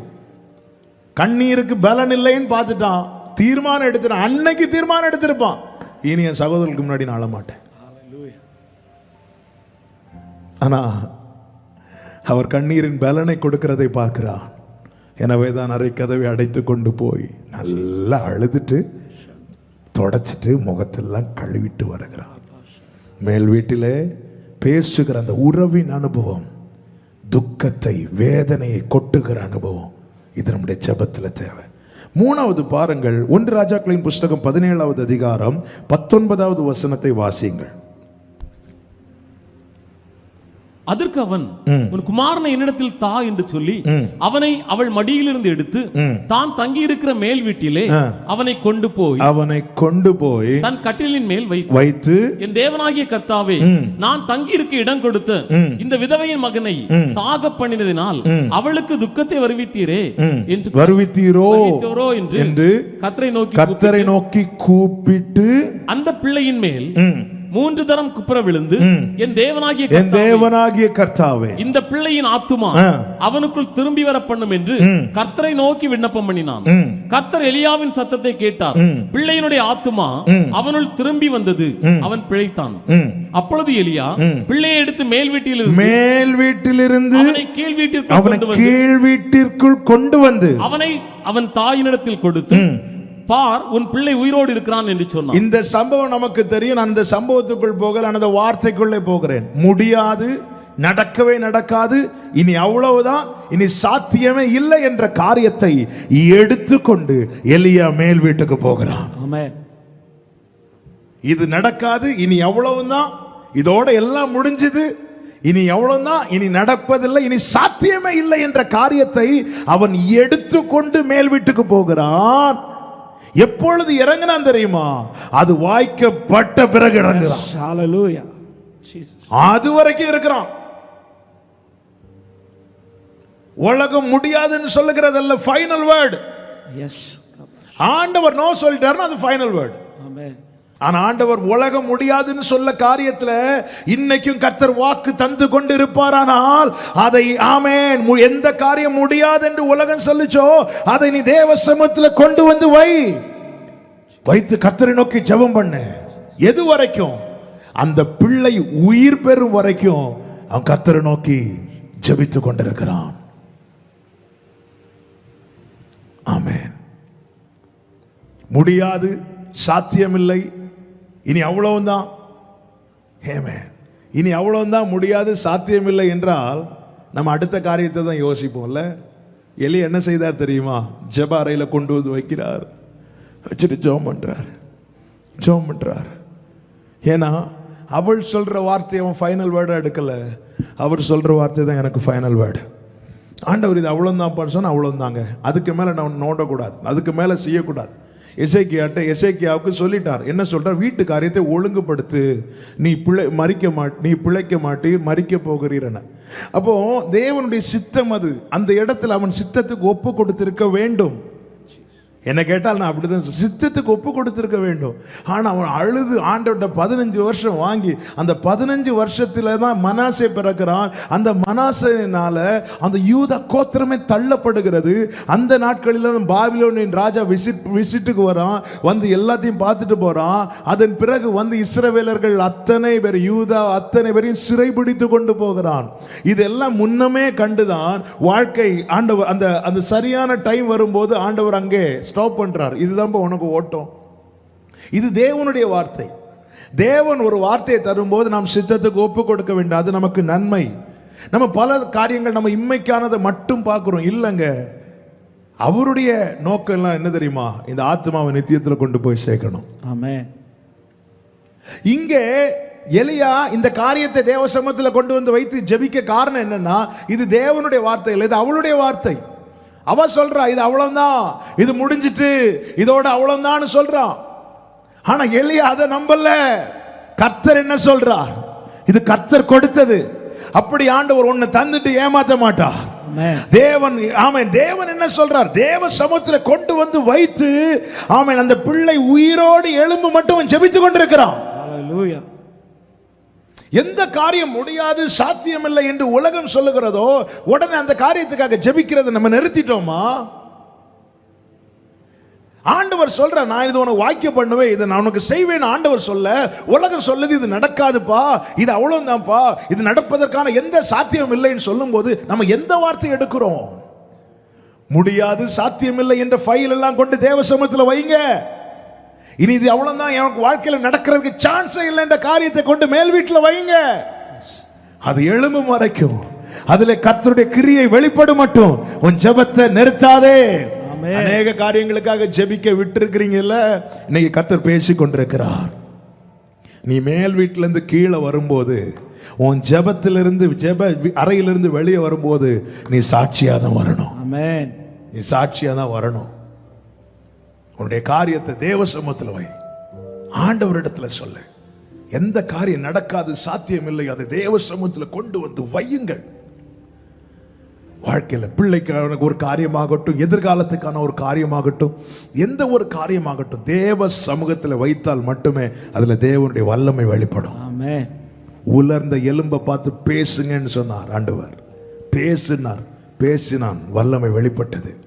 தேவனிடத்துல இந்த காரியம் நடக்காது, சாத்தியமில்லை, டாக்டர் சொல்றாங்க வாய்ப்பில்லை, அவங்க சொல்றாங்க வாய்ப்பில்லை, இனி உனக்கா இந்த வயசுக்கு அப்புறம் வேலையா, வாய்ப்பே இல்லை, இந்த வாய்ப்பே இல்லை, முடியாதுங்கிற வார்த்தை யாரிடத்துல இருந்து வருதுன்னு பாருங்க. மனுஷன்ட்டு வருதுன்னா அது ஃபைனல் வேர்டு கிடையாது. ஆமென். ஆண்டவர் சொல்றாரா, இல்லப்பா இதுதான்ப்பா உன் லைஃப். இப்போ பாருங்க, பவுல் பாருங்க, ஒரு பலவீனம் குத்திச்சு, நேராக ஆண்டவர்கிட்ட போறார். ஆண்டவர் இது என்ன குத்துற சாத்தானா இருக்கு, இந்த முள் என்ன குத்திட்டு இருக்கு. ஆண்டவர் உடனே நான் உனக்கு சுகம் தருவேன்னு சொல்ல, என் கிருபை உனக்கு போதும் அப்படின்னார். உன் பலவீனத்தில் என் பலன் பூரணமாய் விளங்குன்றார். இப்போ ஆண்டவர் சொன்ன வேர்டு பவுலுக்கு புரிஞ்சுட்டு, என்ன புரிஞ்சுட்டு, இது என் கூட தான் இருக்க போகுது. அதன் பிறகு பவுல் ட்ரீட்மெண்ட்டுக்கு போகல. அதன் பிறகு ஆண்டவர்கிட்ட போய் இந்த பலவீனத்தை, இந்த முள்ளை எடுங்கன்னு பேசல. அதன் பிறகு இந்த பலவீனத்தை குறித்து மேன்மை பாராட்டினான். இது தேவனுடைய ஃபைனல் வேர்டு. அவனுக்கு சொல்லிட்டான், இந்த இது கிருபை போதுன்னு அர்த்தம், இந்த முள் இப்படி தான் இருக்கும், ஆனால் உன் பலவீனத்தில் என் பலன் பூரணமாய் விளங்கும். ஆண்டவர் கன்ஃபார்ம் பண்ணிட்டார், இதெல்லாம் இப்போ நான் மாற்ற மாட்டேன்ட்டார். ஏன்னா அந்த முள்ளு கொடுக்கப்பட்டதே பவுல் சொல்றார், நான் என்னை உயர்த்தாத படிக்க. எனக்கு கேட்குற ஒவ்வொருவருக்கும் சொல்லுகிறேன், சில பலவீனங்கள் ஆனாலும் சரி, சில நெருக்கங்கள் ஆனாலும் சரி, தேவன் அனுமதிக்கிறது நம்மை வேதனைப்படுத்தி மகிழ்றதுக்கு அல்ல, நம்முடைய வாழ்க்கைகளை நன்மைக்காக தான். எதை செய்தாலுங்க நல்ல கவனிங்க, இந்த வேர்டை நீங்க மனசுல நல்லா எழுதி வச்சிருங்க. புல்லுள்ள இடமோ மரண இருளின் பள்ளத்தாக்கோ தேவன் எதுல நடத்தினாலும் அது நமக்கு நன்மைக்காக மாத்திரமே, நன்மைக்காக மாத்திரமே. நேற்று அப்படி நடத்துறேன், எப்படி நடத்துறீங்கனோ இதை அறிந்ததுனால தான் தாவீது ஒரே லைன்ல இந்த ரெண்டு அனுபவத்தையும் சொல்லிட்டாரு. என்னை நீதியின் பாதையில் நடத்துகிறார். நீதியின் பாதையில் என்ன உண்டு?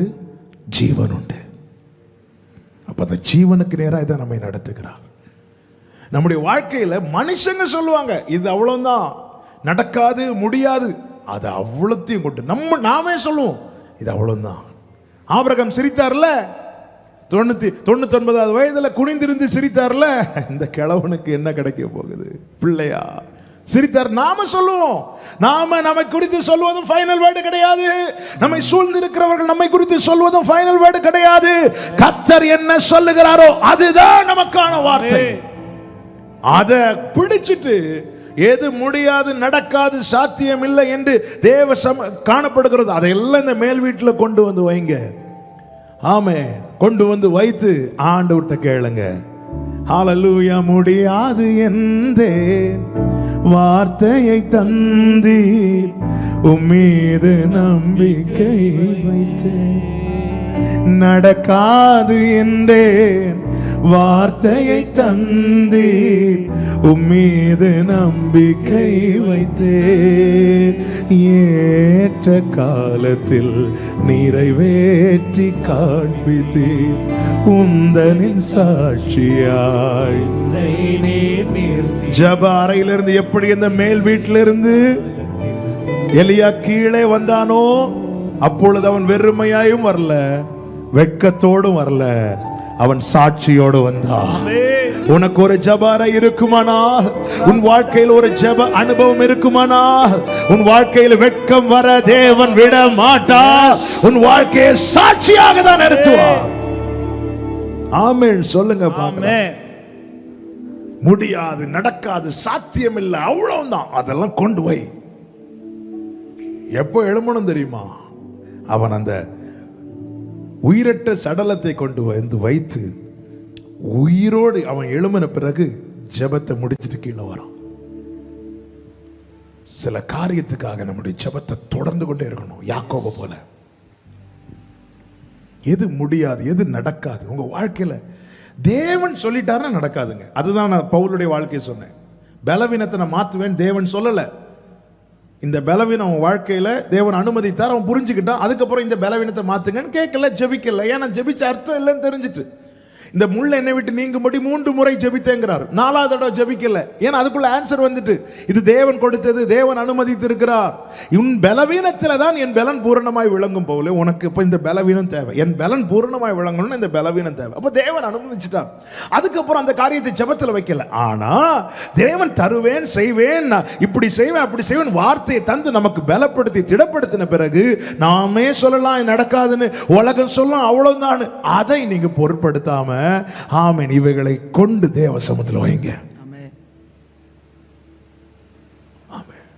தேவன் ஒரு காரியத்தை திரும்ப திரும்ப திரும்ப நம்மளை நம்ப பண்ண வச்சுட்டே இருக்கிறார். அந்த காரியத்தை செய்ய அவர் ஆயத்தமா இருக்கிறார் அர்த்தம். நம்மளால நம்ப முடியலையா, கொண்டு தேவ சமூகத்தில் வைங்க. எலியா சொன்ன வார்த்தையை கேட்டீங்களா? அந்த வார்த்தையை பார்த்தீங்களா? ஆண்டவரே துக்கத்தை வருவித்தீரோ.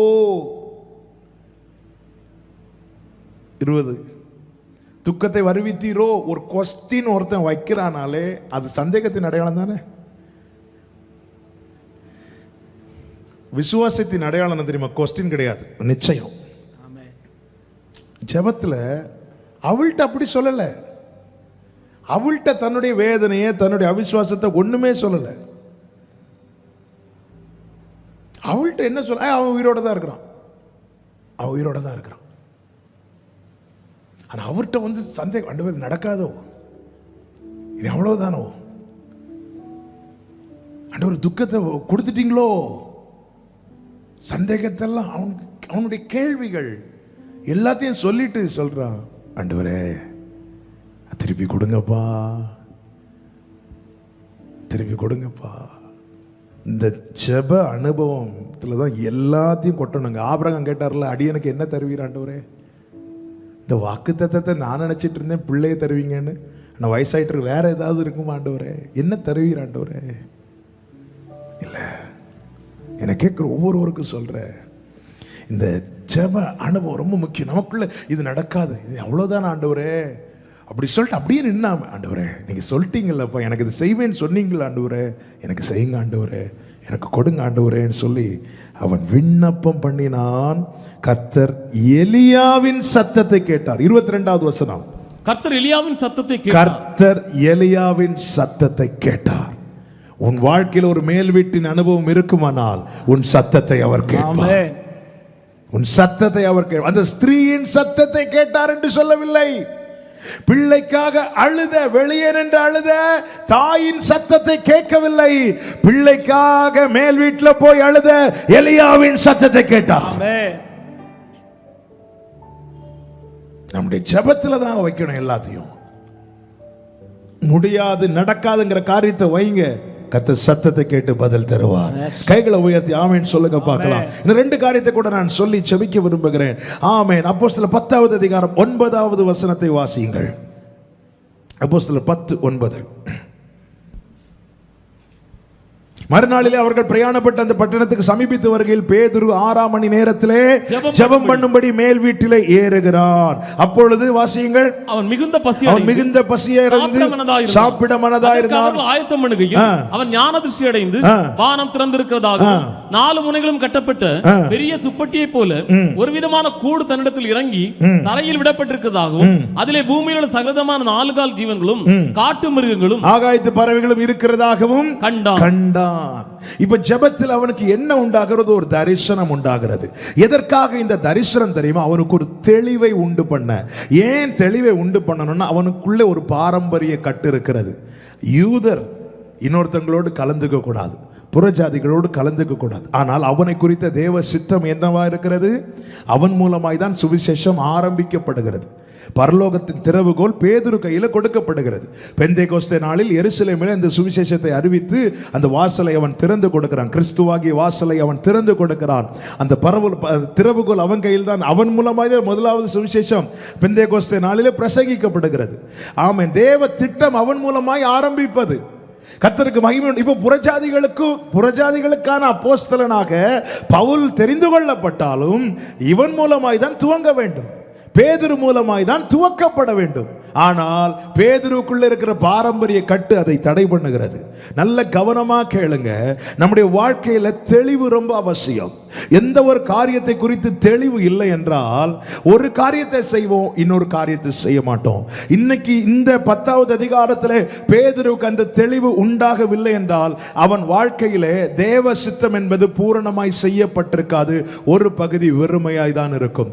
நமக்கு கொடுக்கப்பட்ட காரியத்தை முழுமையாய் செய்யாமல் நாம் எவ்வளவு பெரிய ஆளா இருந்தாலும் சரி, நம்முடைய ஓட்டத்தை வெற்றியோடு ஓடி முடிக்க முடியாது. ஆமென். இது நல்லா புரிஞ்சுக்கணும். நமக்கு கொடுக்கப்பட்ட பாரம்பரிய கட்டுகள் இன்னைக்கு அநேக தேவனுடைய சித்தத்தை நிறைவேற்ற முடியாமல் தடுக்கிறது. இதை கேட்கிற எத்தனை பேர், நான் ஆமென் இயேசுவின் நாமத்தில் கேட்க எத்தனை பேர் பார்த்துட்டு இருக்கிறீங்களா எனக்கு தெரியல, எங்க இருந்து பார்க்கறீங்களா தெரியல. ஆனா உங்கள்கிட்ட ஒரே ஒரு கேள்வி கேட்கிறேன். கிறிஸ்து வைத்த அடிச்சுவடை பின்பற்ற முடிந்திருக்கிறதா? கிறிஸ்து காண்பித்த நீதியை நம்ம நிறைவேற்றி இருக்கிறோமா? ஆமா, 30வது வயசுல இயேசு கிறிஸ்து செய்த காரியம் என்ன? நீதியை நிறைவேற்றும்படிக்கு ஞான ஸ்நான உடன்படிக்கை செய்தார். இதை பார்க்கிற கேட்கிற இயேசுவை அறிந்த ஒவ்வொருவருக்கும் என்னுடைய கேள்வி, எத்தனை பேர் இன்னும் ஞான ஸ்நானம் எடுக்காம இருக்கிறீங்க? எத்தனை பேர் ஞானஸ்நானம் எடுக்காம இருக்கிறீங்க? சொல்லுவீங்களா? நான் அது சின்ன வயசுல எடுத்துட்டேன்னு. பைபிள்ல இருக்குதா அப்படி? இயேசு எத்தனாவது வயசுல எடுத்தார்? 30வது வயதுல தாமாக போய் எடுத்தார். அதன் அர்த்தம் என்ன? எதை காண்பிக்கிறது? கர்த்தருக்கு மகிமை உண்டாவதாக, நான் என்னை அர்ப்பணிப்பதின் அடையாளமாக காண்பிக்கிறது. மனம் திரும்பி ஞானஸ்நானம் எடுக்கணும், அதுதான் பைபிள் சொல்லுது. சுவிசேஷத்தை கேட்டு ரட்சிக்கப்பட என்ன செய்ய வேண்டும் என்று அர்ப்பணித்தவர்களில் 3000 பேர் ஞானஸ்நானம் எடுக்கிறாங்க. இல்ல எங்களுக்கு அது கிடையாது இது கிடையாது. பைபிள்ல என்ன சொல்லப்பட்டிருக்கிறது? இன்னும் பாரம்பரிய கட்டு நம்மை பிடித்திருக்குமானால் நம்முடைய வாழ்க்கையில தேவ சித்தம் இன்னும் பூரணப்படவில்லை. தேவ சித்தம் பூரணப்படாமல் ஓட்டத்தை வெற்றியோடு ஓடி முடிக்க முடியாது. இதற்கு என்ன தேவை? தெளிவு தேவை. இந்த தெளிவை தருகிறவர் யார்? பரிசுத்த ஆவியானவர். எப்படி தருவார்? மேல் வீட்டின் அனுபவம் இருந்தால் கிடைக்கும். எனவே தேவ சமூகத்திலிருந்து ஜெபிக்கணும். பேதுரு பெரிய அப்போஸ்தலனா இருந்தாலும் அவனுக்குள்ளே அந்த யூதன் என்கிற அந்த கட்டு இருந்துச்சு. கிறிஸ்துவுக்குள்ள யூதன் என்றும் கிரேக்கர் என்றும் கிடையாது. யூதன் நான் எப்படி? அதனாலதான் ஆண்டவரே சொல்றார், தேவன் சுத்தமாக்கினதை தீட்டா எண்ணாத. பேதுருவுக்கு அந்த தெளிவு ஜெபத்தில் கொடுக்கப்படுகிறது. இல்ல அதெல்லாம் நாங்க ஞானஸ்நானம் எடுத்தா என்ன சபையிலிருந்து ஒதுக்கி வச்சிருவாங்க. ஞானஸ்நானம் எடுக்கலைன்னா பரலோகத்திலிருந்து ஒதுக்கப்படுவீங்க. பரவாயில்லையா? வேதம் என்ன சொல்லுது பாருங்க. வேதத்துல எஸ் சொன்னா எஸ், வேதத்துல நோ சொன்னா நோ. ஆமே. இந்த வார்த்தைகளை தியானிக்கும் போது பரிசுத்த ஆவியானவர் ஆவியில பாரப்படுத்தினபடியினால் தான். ஏன்னா ஒருவரை கூட அவர் இழந்து போக விரும்பவில்லை. எத்தனையோ ஜனங்கள் இருக்கிறார்கள். இன்னைக்கு இந்த சத்தத்தை நீங்க கேட்க காரணம் என்ன? கர்த்தர் உங்களை நேசிக்கிறார். உங்களுக்குள்ள தெளிவை தர விரும்புகிறார். அப்போஸ்தலர்கள் ஞானஸ்நானம் எடுத்தார்கள். ஞானஸ்நானம் அவசியம். ஞானஸ்நானம் மிக மிக மிக முக்கியமானது. மனம் திரும்பி எடுக்கணும். நானா மனம் திரும்பி நான் அவரோடு செய்கிற உடன்படிக்கை தாங்க ஞானஸ்நானம். ஆண்டவராக இயேசு கிறிஸ்துவை குழந்தையா இருக்கும்போது சர்ச்சில் கொண்டு வந்தாங்க, ஜெபிக்க பிரதிஷ்டை பண்ண. 12வது வயதிலும் கொண்டு வந்தார்கள். அங்க எங்கேயுமே ஞானஸ்நானம் கொடுக்கல. ஆனா 30வது வயசுல அவராகவே வந்து நாம முன் வந்து எடுக்கிறது தாங்க ஞானஸ்நானம். இப்பொழுது இடம் கொடு, இப்படி எல்லா நீதி நிறைவேற்ற வேண்டியது நமக்கு ஏற்றதா இருக்கிறது. இப்படி ஒரு காரியம் இல்லை, ஒவ்வொரு காரியத்துக்கும் சொல்றேன். நாம எதை ரொம்ப கெட்டியா பிடிச்சு வச்சிருக்கிறோமோ அதை பைபிள் பிடிச்சு வச்சிருக்குதான்னு பாருங்க. இல்லைன்னா அதனால என்ன ஆகும் தெரியுமா? நம்முடைய வாழ்க்கையில தேவ சித்தத்தின் ஒரு பகுதி நிறைவேற்றப்படும், இன்னொரு பகுதி நிறைவேற்ற முடியாமலே இருக்கும், நிறைவேறாமலே இருக்கும். அப்படி நிறைவேறாம நம்முடைய ஓட்டத்தை முடிக்க முடியுமா? முடியாதுங்க. நம்முடைய முடிவு சமாதானமா இருக்குமா? இருக்காது. எனவே தான் பவுல் சொல்றாரு, நான் நல்ல போராட்டத்தை போராடி ஓட்டத்தை முடித்தேன். அதன் அர்த்தம் என்ன? எனக்கு கொடுக்கப்பட்ட எல்லாத்தையும் நான் செய்து முடிச்சிட்டேன். பேதுரு தீவிரப்படுகிறார். பேதுருவுக்கு ஒரு காரியம் செய்ய சொல்லப்பட்டது. என்ன தெரியுமா? நீ குணப்பட்ட பின்பு உன் சகோதரனை ஸ்திரப்படுத்த நிருபத்தை எழுதுகிற பேதுரு சொல்லுகிறார். 2 நிருபம் 1வது அதிகாரம் அதனுடைய 13, 14 வசனங்களை வாசியுங்கள்.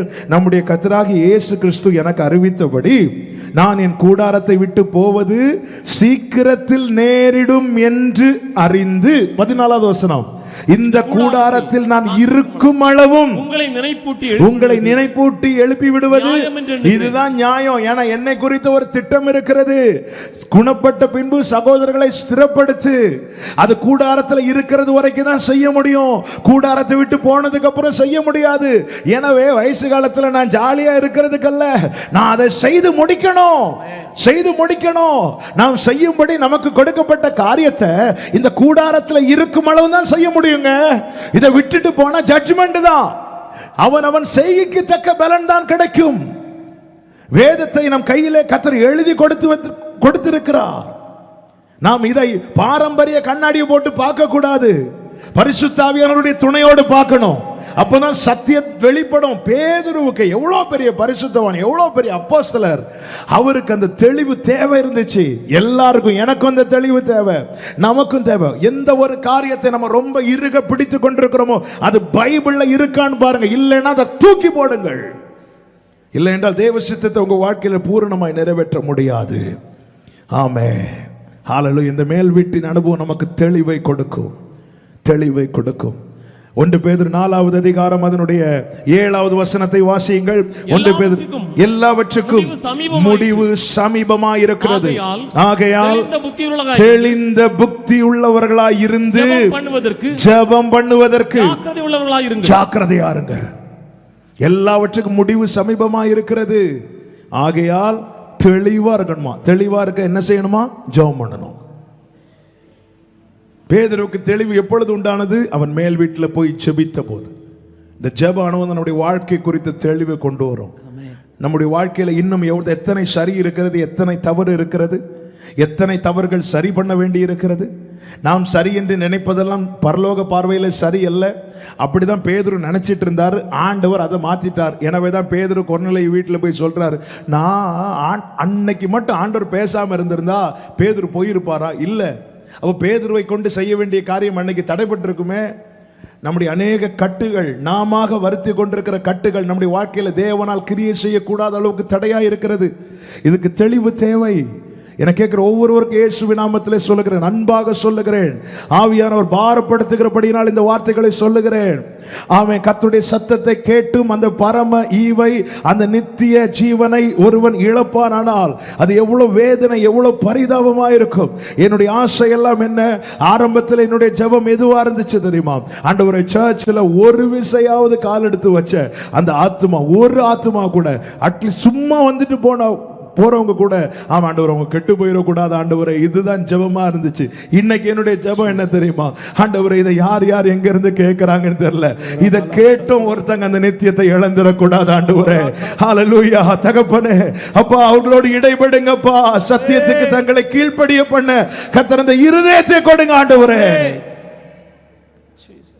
இது நானா உருவாக்கின பாரம் இல்லைங்க, இது ஆவியானவருடைய பாரம், இது அவருடைய பாசம். ஆமே. இன்னைக்கு எதை வச்சு நம்ம ஆர்கியூ பண்ணிட்டு இருக்கிறோம்? பைபிள் என்ன சொல்லுது அதுதாங்க, இதுதாங்க சத்தியம். இது எதுவானாலும் சரி, யாராலும் சரி, மனுஷன் உருவாக்கின கற்பனைகளை கெட்டியா நம்ம பிடிச்சிட்டு இருப்போம்னா நம்ம ஏதோ ஒரு காரியத்தை மிஸ் பண்றோம்னு அர்த்தம். ஆவியானவர் சபைகளுக்கு சொல்லுகிறதை காதுள்ளவன் கேட்கிறவன். மனுஷன் உருவாக்கினது, மனுஷனால் உருவாக்கப்பட்டது, அதை நம்ம இறுக பிடிச்சு வச்சுட்டு அதை வச்சு நம்ம காரியத்தை செய்வோம்னா ராங். பைபிள்ல இருக்கா? பைபிள்ல எதை வலியுறுத்துதோ அதை வலியுறுத்தணும். பைபிள்ல எதை ஸ்ட்ராங்கா பிடிச்சிருக்குதோ அதை பிடிக்கணும். இது அதுக்கு நேரா மாறி எல்லாம் செஞ்சுட்டு இதனால என்ன ஆயிரும் தெரியுமா? நம்முடைய வாழ்க்கையில தேவ சித்தத்தின் ஒரு பகுதி வெறுமையாவே இருக்கும். இதெல்லாம் உணர்ந்ததுனால தான் பவுல் சொல்றார், பேதுரு சொல்ற, இந்த கூடாரத்தில் இருக்கிறது வரைக்கும் தான் நினைவூட்ட முடியும்பா. அதனால நான் இந்த வயசு காலத்திலே உங்களுக்கு நிருபத்தை எழுதிட்டு இருக்கிறேன். செய்ய வேண்டியதை செய்து முடித்தால் தான் ஓட்டத்தை வெற்றியை ஓடி முடிக்க முடியும். ஆமென். இன்னும் ஒரு காரியத்தை சொல்லி ஜெபிக்கிறேன். அப்போஸ்தலர் 2:1-2-3 வசனங்கள். ஹல்லேலூயா. அவர் பெந்தெகோஸ்தே என்னும் நாள் வந்தபோது அவர்கள் எல்லாரும் ஒருமனப்பட்டு ஓரிடத்தில் வந்தார்கள். பலத்த காற்றடிக்கிற முழக்கம் போல வானத்திலிருந்து சடிதியாய் ஒரு முழக்கம் உண்டாகி அவர்கள் உட்கார்ந்திருந்த வீடு முழுவதையும் நிரப்பிற்று. அல்லாமலும் அக்கினிமயமான நாவுகள், பிரிந்திருக்கும் நாவுகள் அவர்களுக்கு காணப்பட்டு ஒவ்வொருவர் மேலும் அமர்ந்தது. ஆமென். இந்த மேல் வீட்டறையின் அனுபவத்தில் என்ன உண்டாகிறது? பரிசுத்த ஆவியின் நிறைவு உண்டாகிறது. அப்ப நிரப்பப்படணும்.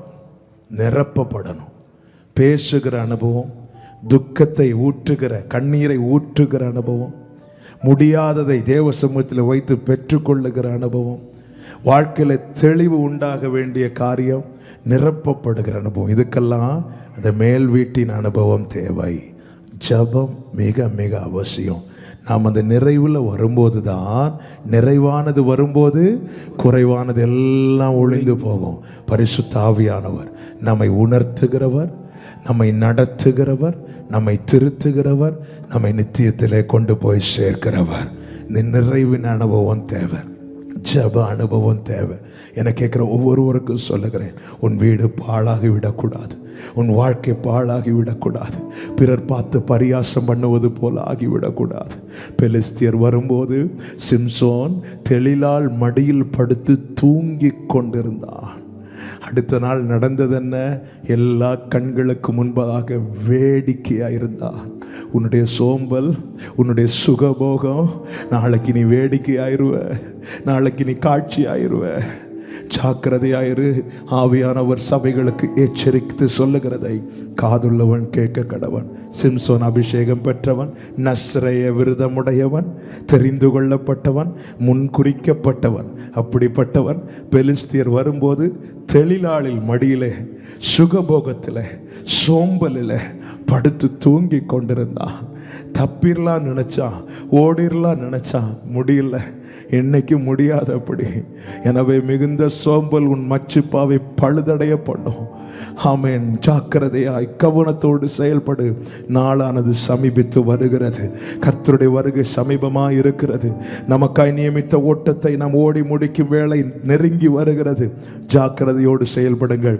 ஆவியானவர் சபைகளுக்கு சொல்லுகிறதை காதுள்ளவன் கேட்க கடவன். இருக்கிற இடத்துல கண்களை மூடி தேவ சமூகத்தில் முழங்கார் போட முடிந்தால் முழங்கார் படியிட்டு, எனக்கு இந்த மேல் வீட்டின் அனுபவம் வேணும்னு கேட்கிறவங்க, ஆண்டவரே அது ஒரு விசை கூட கட்டி எழுப்புங்கப்பா. அது பழுதா இருக்குப்பா, அது பாழா இருக்குப்பா, அப்படி இருக்கக்கூடாதப்பா. கிருபையாய் நீர் என்னை அழைத்தீர். இப்படி நான் அழைக்கப்பட்டவனாய் இருந்து என் வாழ்க்கை அழுக்காகி விடக்கூடாது. என் வாழ்க்கை ஆண்டவரே அழிந்து போகிற சூழ்நிலையில் வந்துடக்கூடாது. எனக்கு அந்த மேல் வீட்டின் அனுபவம் வேணும் ஆண்டவரே. அப்ப அது பேசி கொண்டிருக்கிற அனுபவம், உமோடு எப்பொழுது நெருங்கி இருக்கிற அனுபவம் வேணும் ஆண்டவரே. கேட்கிறவங்க முழங்கார் படியிட்டு ஆண்டவர்கிட்ட ஒரு 2 நிமிஷம் ஜெபம் பண்ணுங்க.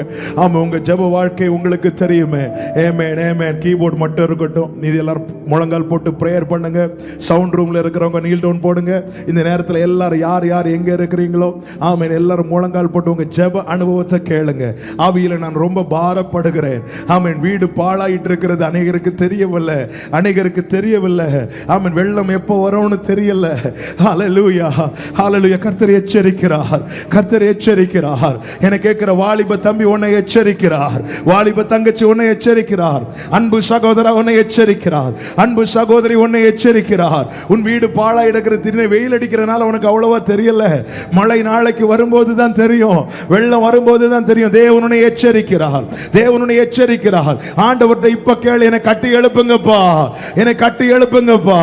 என்னுடைய ஜெப ஜீவியம் கட்டி எழுப்பப்படுவதாக. ஆண்டவர், இந்த மேல் வீட்டின் அனுபவம் எனக்கு உண்டாவதாக.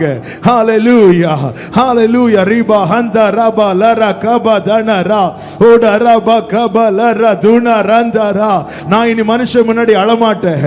நான் இனி யோசேப்பு போல் அறைக்குள்ள வந்து உங்க சமூகத்துல தான் என் வேதனையை சொல்லுவேன். ஆமென். ஜெபம் பண்ணுங்க. இந்த ஆன்லைன்ல எங்க இருந்து நீங்க பார்த்துட்டு இருந்தாலும் இருக்கிற இடத்துல முழங்கால் போட முடிஞ்ச முழங்கால் போடிட்டு ஆண்டவர்கிட்ட கேளுங்க. அவர் தான் கட்டி எழுப்புகிறவர். பார், பிடுங்கவும் இடிக்கவும் கட்டவும் உன்னை ஏற்படுத்துகிறேன் என்று சொன்னவர். சில வார்த்தைகளை கொண்டு நாம இடித்து திரும்பி கட்டி எழுப்ப விரும்புகிறார். இன்னைக்கு அர்ப்பணிக்கிற ஒவ்வொருவரையும் கர்த்தர் கட்டி எழுப்ப போகிறார். நான் விசுவாசிக்கிறேன். நான் என்னை அர்ப்பணிக்கிறேன். ஒவ்வொருவரும் அர்ப்பணியுங்கள் தேவ சமூகத்தில். என்னுடைய ஜெப ஜீவியத்தை கட்டி எழுப்புங்க, கட்டி எழுப்புங்கப்பா. நான் சோம்பலாகவோ சுகபோகமாகவோ என் வாழ்க்கையில இருந்து என் வாழ்க்கையை இழந்துடக்கூடாது. சிம்சோனுக்கு சுகபோகம் இருந்துச்சு, சோம்பல் இருந்துச்சு. பெலிஸ்தியர் விழித்திருக்கிறான். நீ எப்ப தூங்கிட்டு இருக்கிற? தெளிலால் மடியில படுத்து தூங்கிட்டு இருக்கிற. உன் கதை இதோட முடிய போகுது தெரியுமா? இன்னைக்கு மேல் வீட்டின் அனுபவத்தில் இருக்க வேண்டியவங்க போன்ல யார் கூடயா பேசிட்டு இருக்கிறாங்க. உன் கதை முடிய போகுது தெரியுமா? உன் கதை முடிய போகுது தெரியுமா? உன் கண்கள் பிடுங்கப்பட போகிறது தெரியுமா? உன் தரிசனம் இழக்க போகிறாய் தெரியுமா? உன் பலன் குறைய போகிறது தெரியுமா? சுகபோகமும் சோம்பலும் உன் ஜெப அனுபவத்தை குலைக்கிறது, உன் வாழ்க்கையை பாழாக்குகிறது. தளர்ந்த கைகளை திடப்படுத்துகிற வேலை இது. தள்ளாடுகிற முழங்கால்களை உறுதிப்படுத்துகிற வேலை இது.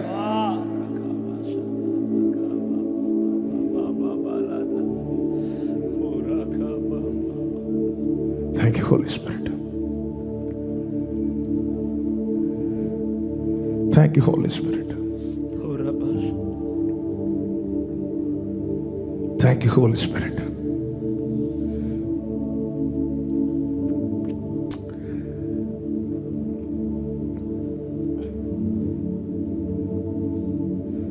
உம்மோடு இருப்பதுதான் உள்ளத்தின் வாஞ்சையா சித்தம் செய்வதுதான் இதயத்தின் ஏக்கமையா உம்மோடு இருப்பதுதான்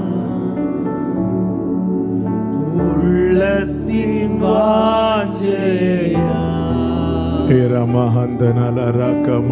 சித்தம் செய்வதுதான்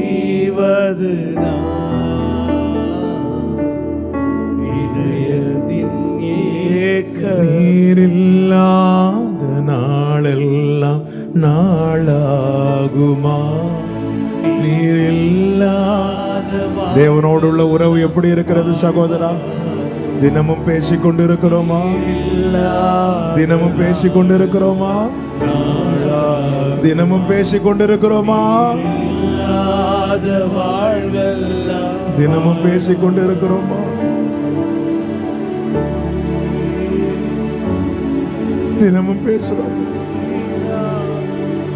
கூடாரத்துக்கு உள்ள இருந்தாள், கூடார வாசல் நின்று அழாத. உள்ள இருந்து அழுதா இரக்கம் கிடைக்கும், வெளியே இருந்து அழுதா கோபம். மேல் வீட்டின் அனுபவம் இல்லாதவங்க வெளியே இருந்து அழுவாங்க, மனுஷன்ட போய் அழுவாங்க. மேல் வீட்டின் அனுபவம் இருக்கிறவங்க மனுஷன் முன்னாடி வரும்போது நல்ல முகத்தை கழுவிட்டு வருவாங்க, தன் வேதனையை தனக்குள்ள அடக்கி வைப்பாங்க.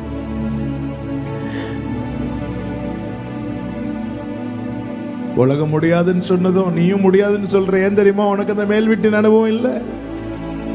மேல் வீட்டின் உனக்கு ஒரு மேல் வீட்டின் அனுபவம் இருக்குன்னா நீ முடியாதுன்னு சொல்ல மாட்ட. நீ அதை கொண்டு தேவ சமூகத்தில் வைப்ப.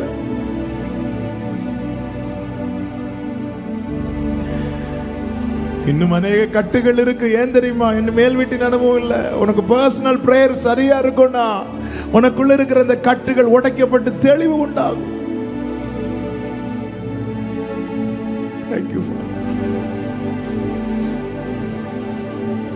இன்னும் பரிசுத்தாவின் நிறைவு இல்லை. ஏன் தெரியுமா? அந்த மேல் வீட்டின் அனுபவம் இல்லை.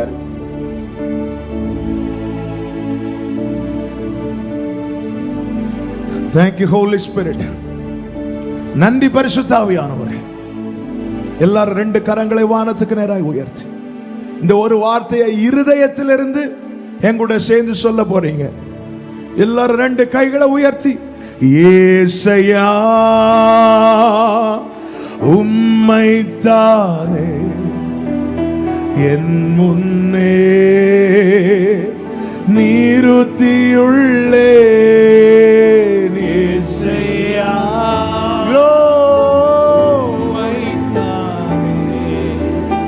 என் முன்னே நிறுத்தி.